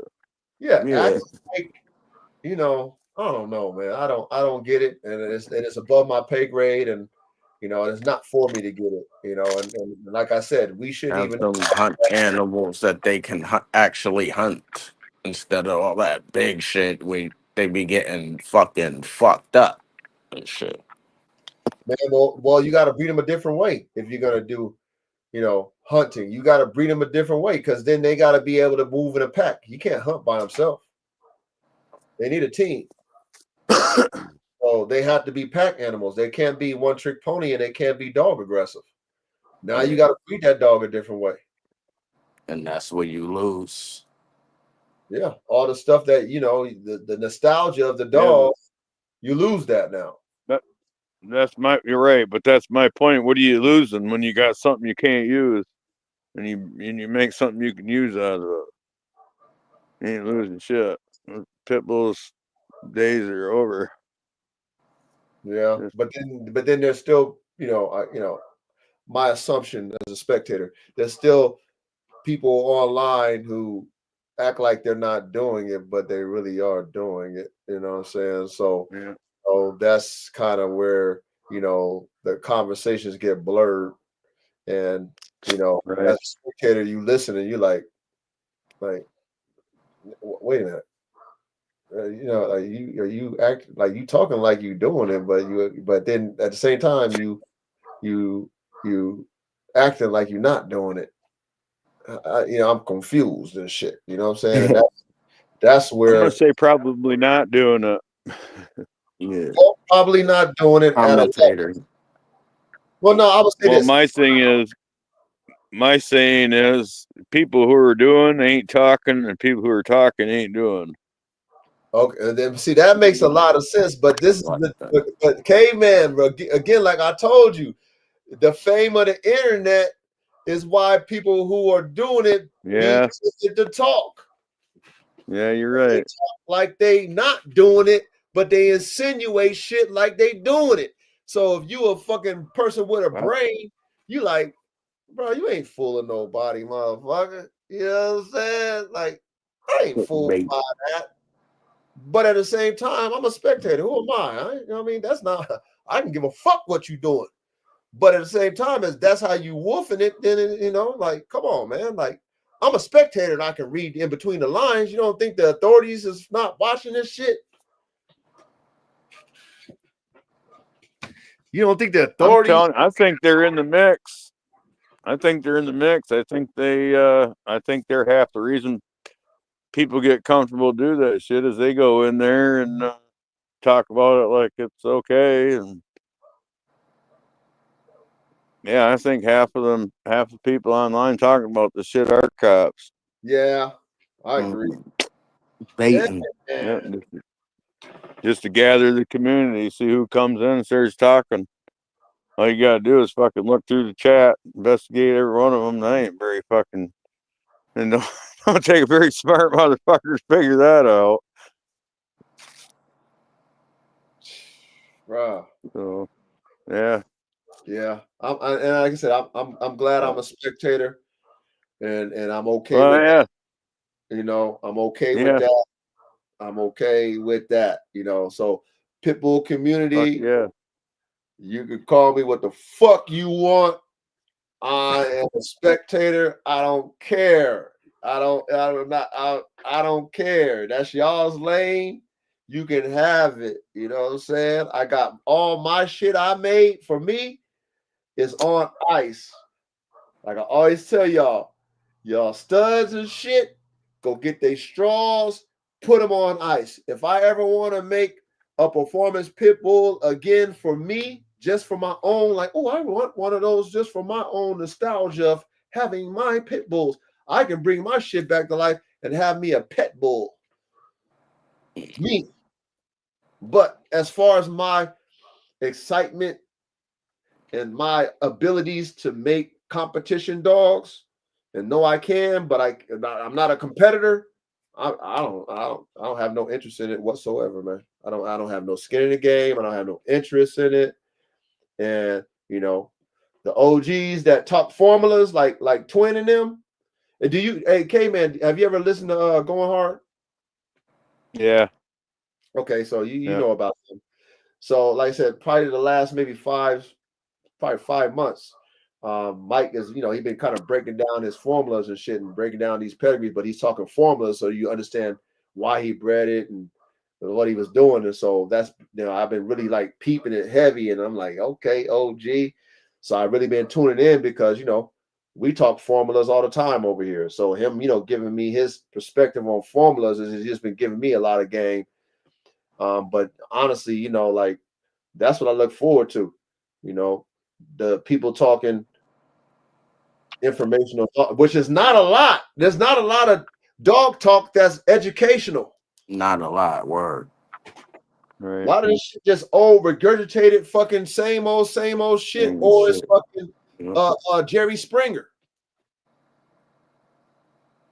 So classroom shit, new age classroom shit that's gonna make you think about what you doing with your dogs and your program. That shit is not even really there anymore. There's nothing really progressive when it comes to the information. And that's why I want to keep us going, because I feel our topics are progressive. And that should be keeping us intrigued and keeping our minds fucking thinking about the next level and, raising the bar for our dogs and our program. I want to keep the content fresh, you know what I'm saying? And keep thinking about what's next. And, of course, we ain't about the drama. Of course, it's not what we about. Where I said it's not entertainment over here. However, topics like this, for us who like high performance working dogs, it makes you think about that. Makes you really think like, well, shit.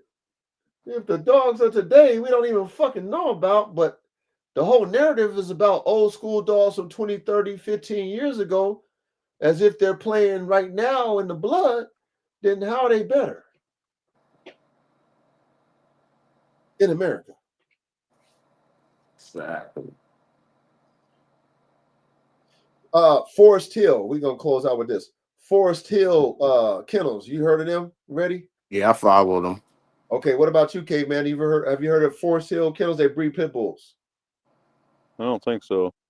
Okay, chat, you guys might have heard of them. This is my assumption. You probably have. If you've seen them, you probably have, K man, because they're pretty popular. They got nice dogs. So. Really nice dogs, right?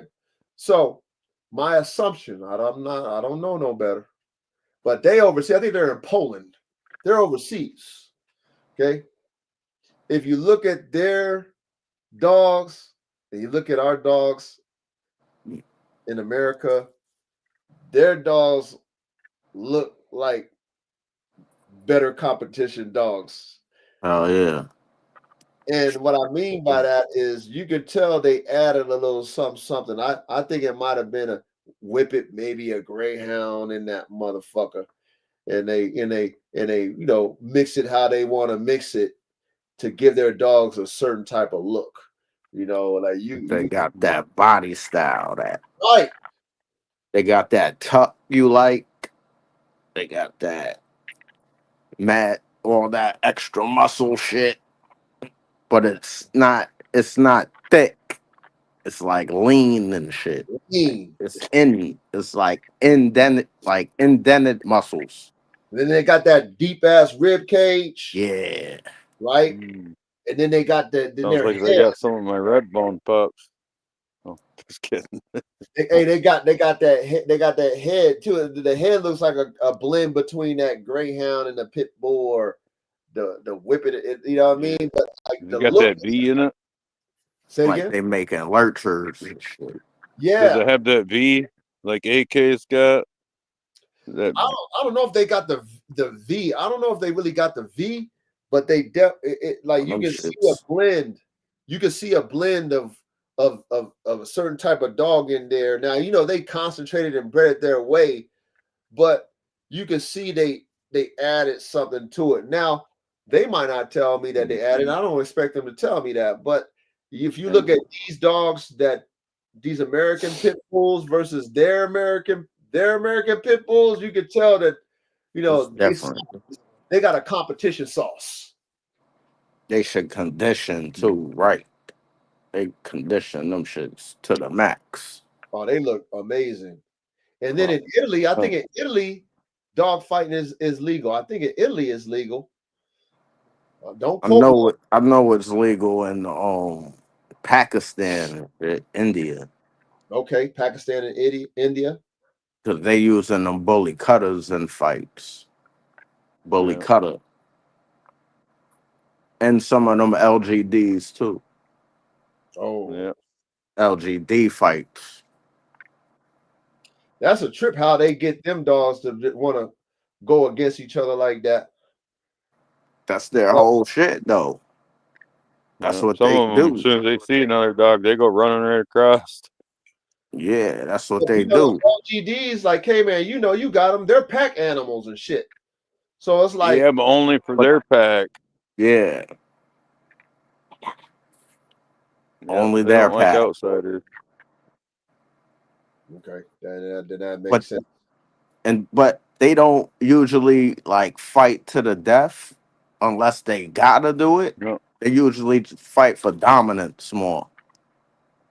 They're Yeah, like once usually. they win, once they win, they just give the dog they back. Like part of my back, son. You lost.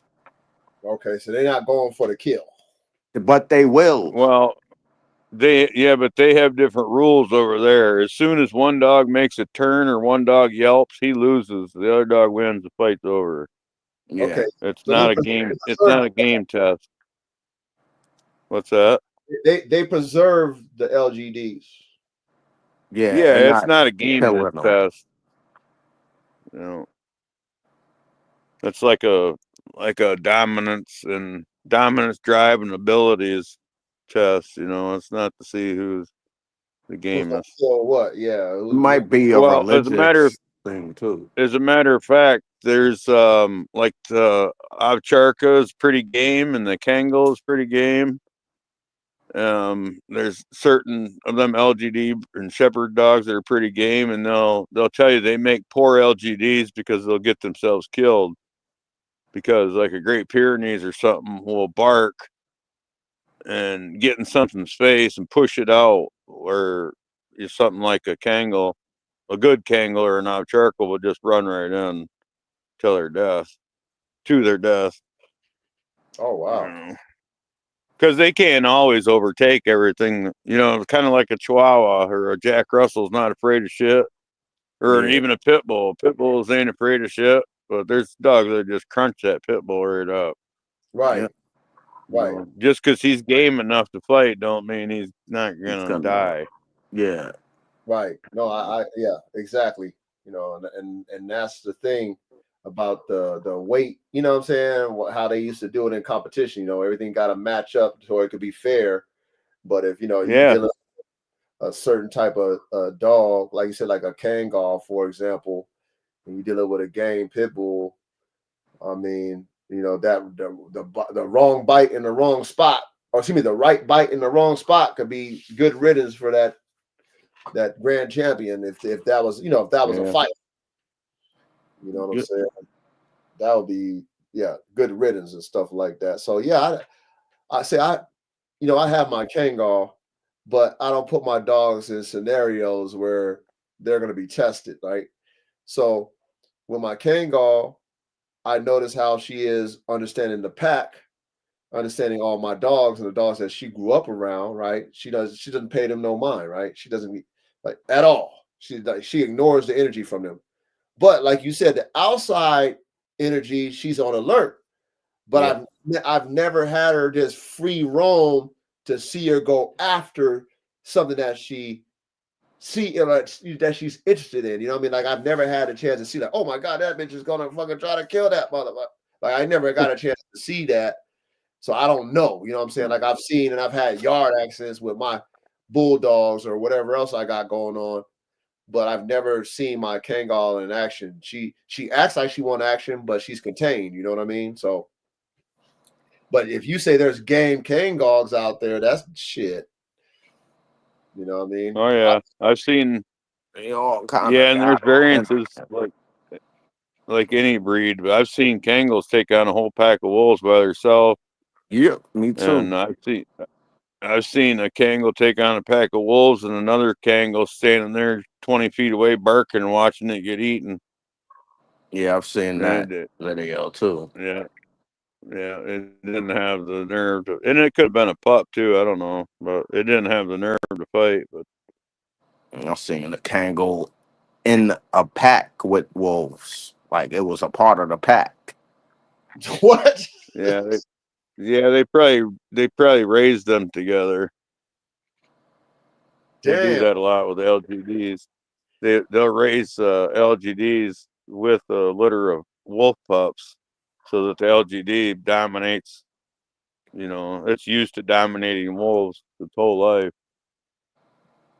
Do you think those LGDs have wolf in them? Yep. Some of them do, yeah. Well, the couple videos that I seen for the Russian joints, they said they got some of them have 98% wolf Which one? in Russia. The Russian what? The Yeah, but Russian what dog? the Kangal, but it's mixed with it's the Kangal wolf, but it got some of that Apbts stuff in there. Yeah, I know the Gamper's got wolf in it. Yeah, There's campers. I can't remember that Kangal you're talking about that has Them wolf in it. I big can't remember the name of joints, that. the big ones, like The big one is the Malakli. no, not that, The not the Malakli. It's a big Kangal. It's not the ones that look like they Like the got Turkish Kangal. It's the ones that look like they got Great Dane in them. Nah, Not that one. not those. That's the Malaklis. But a lot of people be trying to call those Kangals too. Yeah. Nah. And they There's got the different variations of Kangals and Right. Yeah, off there's black chalkers. Kangals. Yeah. I've seen those. I like those actually. The ones that look kind of black and shit. Yeah. Every Yeah. country got their own type of Kangal or LGDs. Yeah, it's They like even the got some that Akita. look like them Yeah. that I seen.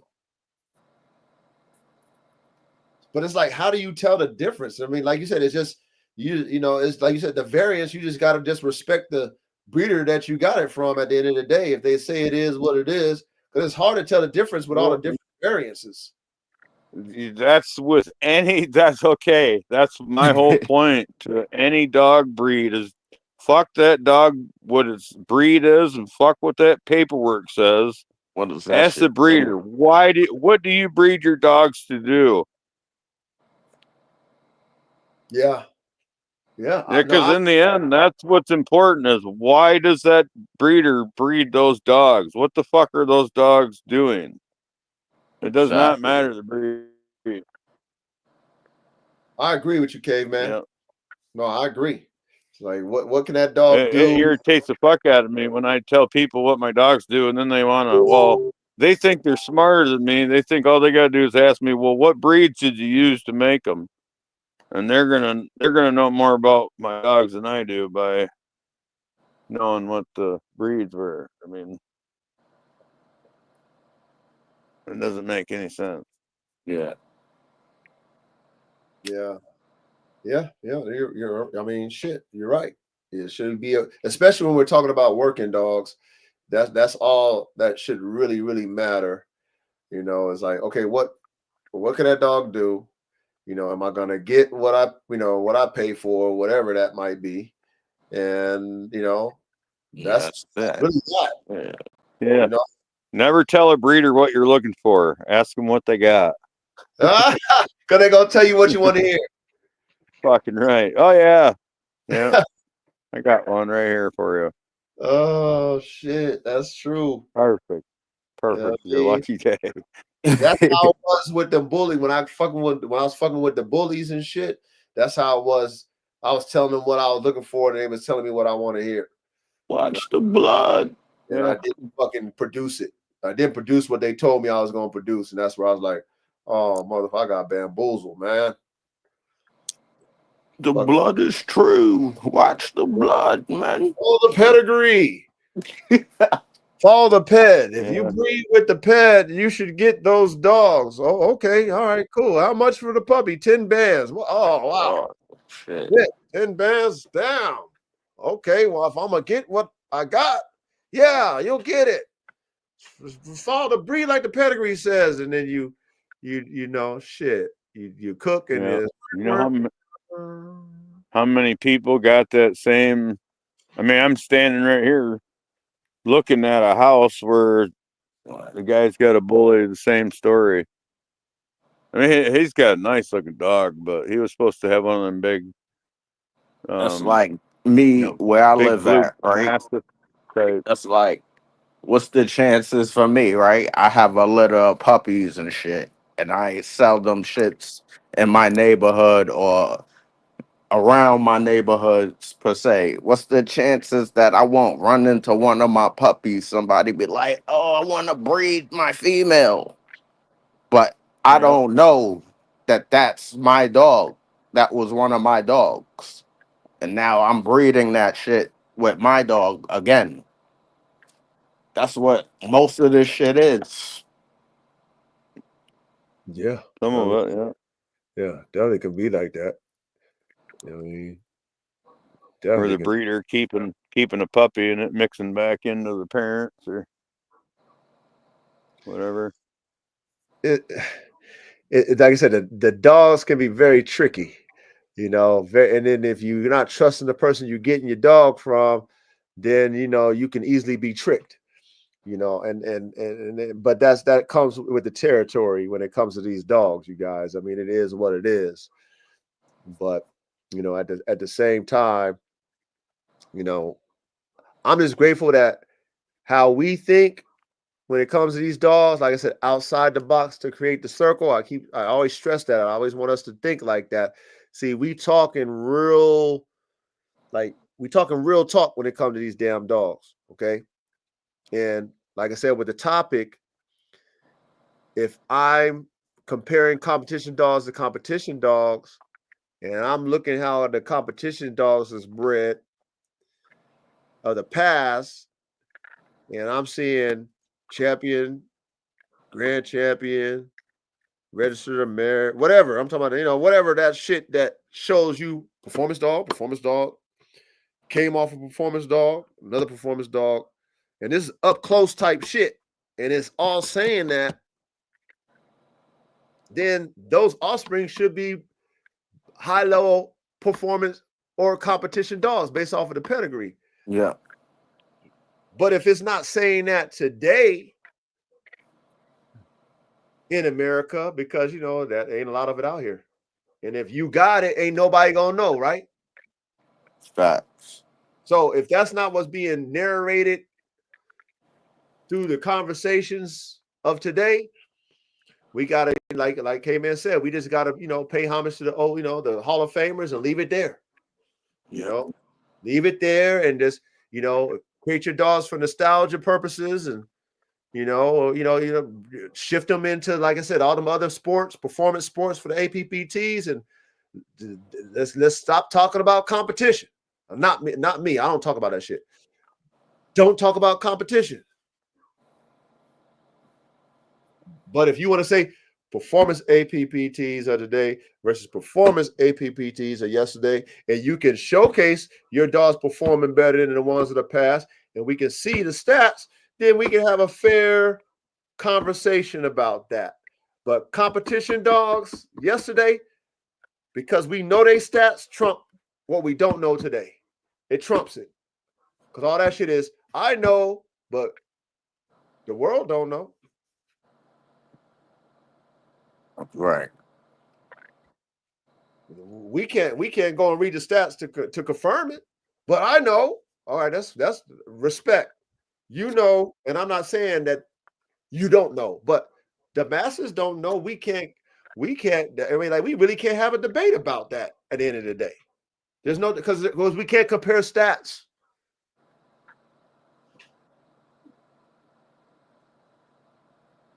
But we can pull up some of those stats from those legendary dogs and hear stories from when they did it and how they bred it. And we know we got to give them their flowers because that's all we know. You gotta keep it moving. So when we go to the Hall of Fame, those are the only dogs we see in there.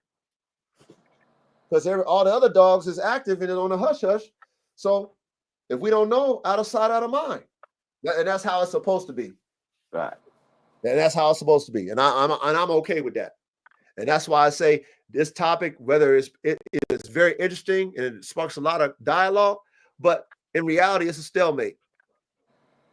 You know, and that's really what Buck was saying at the end of the day with you know, how he felt about it. And I feel the same way at the end of the day. It's a stalemate. I feel it's a stalemate because there's not enough data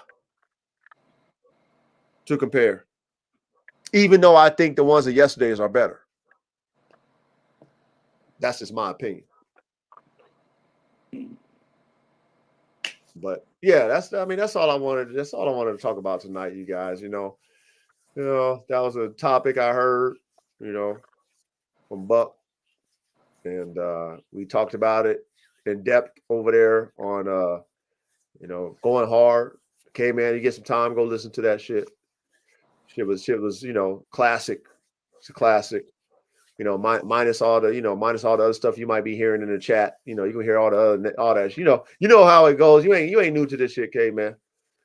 But you know, the content was good though. It was good conversation. You know what I mean? And you would appreciate at least the dialogue at the end of the day. Go check that out. But you know, next week, man, I want to go in depth about that AK-47 chopper times Kangol. I want to, you know, I want to definitely get K, man, you know, Oh, that's sick.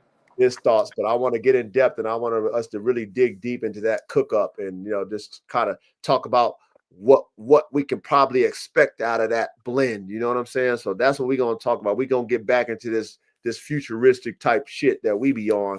You know what I mean? Us Boeing engineers, you feel me? We're going to get on to that type of talk. You know what I mean? That's more our speed. Mm-hmm. We not spectators when it comes to that, but when it comes to competition, American Pit Bull Terriers world, we spectators, man. We ain't participators. We ain't pros. Green, we don't know nothing about that shit. We only know what we heard, and that's how we gonna keep it like that. All the expert, you know more than me. You got it. I don't know shit compared to y'all, and I'm okay with that. I'm fine.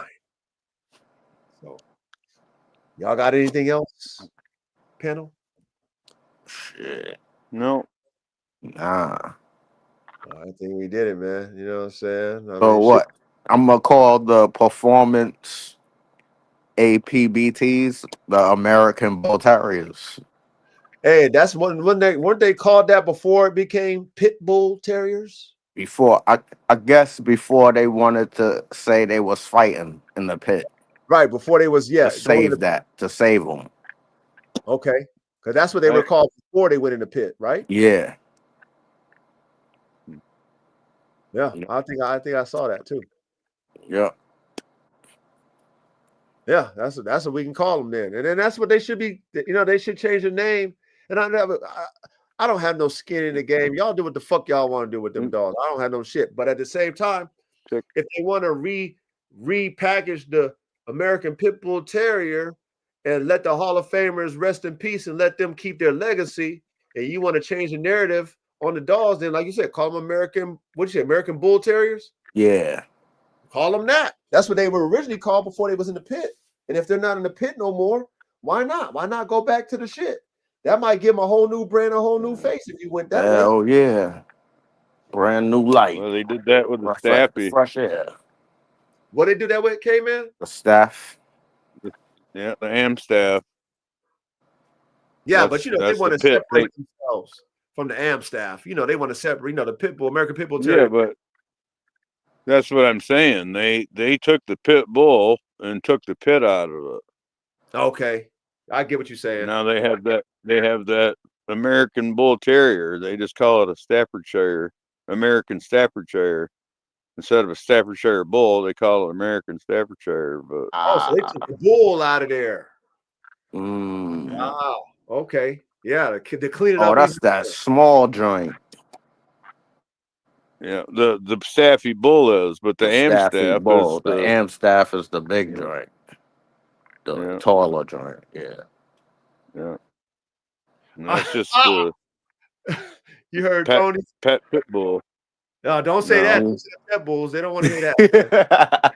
Let's not even let's leave that out of there. They're gonna be mad if we say that. So we ain't going Oh, like that. shit. You know what I'm saying? What I miss? Nah, you said the we can call them pet bull. You said something about a pet bull, right? No, I Yeah. said the American Bull Terrier. No. Caveman mentioned that. No, me. Yeah. I told you, Caveman, don't do that because you know they'll feel insulted. So we don't we spectators. We're not here to insult y'all. You know what I mean? But I like the American Bull Terrier. I like that one. And then Tony said they don't want to rebrand, makes them feel like an outlaw. Well, I think the actual American Pit Bull Terrier game, Pit Bull Terrier makes them feel like an outlaw. That's why they still use it. Yeah. That's what I think, Tony. So do the new thing. Get you a protection dog. Oh, well, that's the way we pushing right now over here. I know that's the way I'm pushing because I want my dogs to compete. I want to make competition dogs. I want to be forced to get in the lab and make better dogs because my dogs are competing and they showing me that I need to make them better. They showing me in competition that, you know, coach, you got to go back in the lab. Coach, you got to go add some different shit, man. You know, K-Man got some better motherfucking LGDs than you, coach. You got to fucking, yeah, I need to go in the lab. Matter of fact, I need to holler at K-Man, give me a piece of that, you know, or whatever. You know, like all of us in our shit, like we need to get in our bag. But making these, like you said, protection type dogs that can compete and we can do it legally. Shit, why not? That's the direction I'm going. I already made my mind up. I already told y'all I'm moving in that direction. Yeah. You know, now I got to figure out this. This is what I got to do. I got to get motivation. I don't think I'm going to be motivated to do it, but I'm going to have to get my nephew in there in all that fucking bite suit equipment that I got over there. I got to get my nephew to go ahead and be my fucking decoy. Because I ain't doing it. I feel you. You know what I'm saying? I ain't doing it, man. But I got all the equipment. So I'm going to let my nephew be the decoy. You know what I mean? He want to take a bite from AK. He told me, I want to take a bite from AK. Huh? All right, my boy. He gonna be flying back. Man, he gonna get crushed. AK gonna crush him through that suit. That's what he gonna do. He gonna come back with a bruise on his arm and damn teeth marks. And he wants to do that shit too, right? Yeah, AK? he said he want to take one from AK. He's like, oh, I want to see him. I like, yeah, hell yeah, why not? What a rush! I mean, you know, he young. You know what I'm saying? My nephew he just turned 21. And he young. You know what I'm saying? He pissing vinegar, man. He like, oh, I want to take a bite from AK. I'm like, all right, we'll see. I got a brand new damn fucking Ray Allen bite suit. Ain't never been worn. I'll put your ass in it. So, yeah, I might have to take him up on that. Let him go ahead and get chopped down. You know what I'm saying? By the chopper. Dogman Don, salute, man. Salute, Dogman Don. But yeah, no, we had a good cook up. You know, hey, I was a man ready. I mean, I apologize. So, you know, that's all I could do. I didn't have to do it, but I said I would do it. Yeah. So I did it. You know, were they respected? Probably not. But I stood on what I stand on, and that's the man that I am. You know what I'm saying? I move on. You know what I'm saying? Nothing I need to do. I'm cool. You know what I'm saying? But we can get back to our topics next week. You know, we're gonna dive into there's levels to this shit, man. You know, and their level, I don't have no clue. I don't qualify. So, you know, there it is. You know what I'm saying? Whoop, there it is. But chat, respect to the chat. All you guys showing up. I know there's a lot of, different shows that be on Thursday nights. I appreciate you guys showing up live in the classroom, participating. It's always love. I'm very grateful. Thank you guys in the chat, my brothers, man. Reddy K, man. I always appreciate you guys' feedback. Bando, thank you for, expressing yourself, giving us some good feedback. This is where we come to learn, man. It's only going to be a few of us in the classroom, and we need to be okay with that. I'm okay with it because I get it. I am too. And I'm okay with that shit. This is not going to bring the masses. When you talking about learning something and sitting and paying attention and taking notes, this ain't going to bring the masses. And I'm okay with that. That's why I don't be like, go out there and share and go out there and like and subscribe. I don't do that shit. You have never heard me say that shit. I've never said. I'd rather them find me. Okay, I do my little reminder on my freaking Instagram on Thursdays, and that's it. Other than that, I'm not like, share it, like it. It is what it is. But anyway, you guys be safe out there, man. Stay away from the drama, you guys, okay? Don't engage with the drama. Don't even do it. Be a spectator in the back. That's the safest place to be when you want to just go ahead and peep game and stay out of it. Just stay in the back. You know what I mean? The coach in your lane. Man. Yeah, the coach go out there for the first time ever and show my OG some love, and then you got the everybody else want to get on the coach, get on the dog guy. You know what I mean? Because I got my own voice. You know what I mean? I speak for myself. I stand on my own. And I leave it at that. But anyway, you know what I mean? We wrapped it up, gentlemen. Love on them dogs, man. Definitely love on your dogs. Take care of your dogs, man. Stay in them dogs, man. Word. And come back next Thursday, man. We're gonna get in the lab. We're gonna cook up. All of us gonna cook up them AK-47 chopper Kangalls. We're gonna cook them up on Thursday. So let's do that shit. Let's get prepared. All right. We out. All right. I'm out. Till next week. Till next week. Peace out. All right. Peace. Peace. Peace.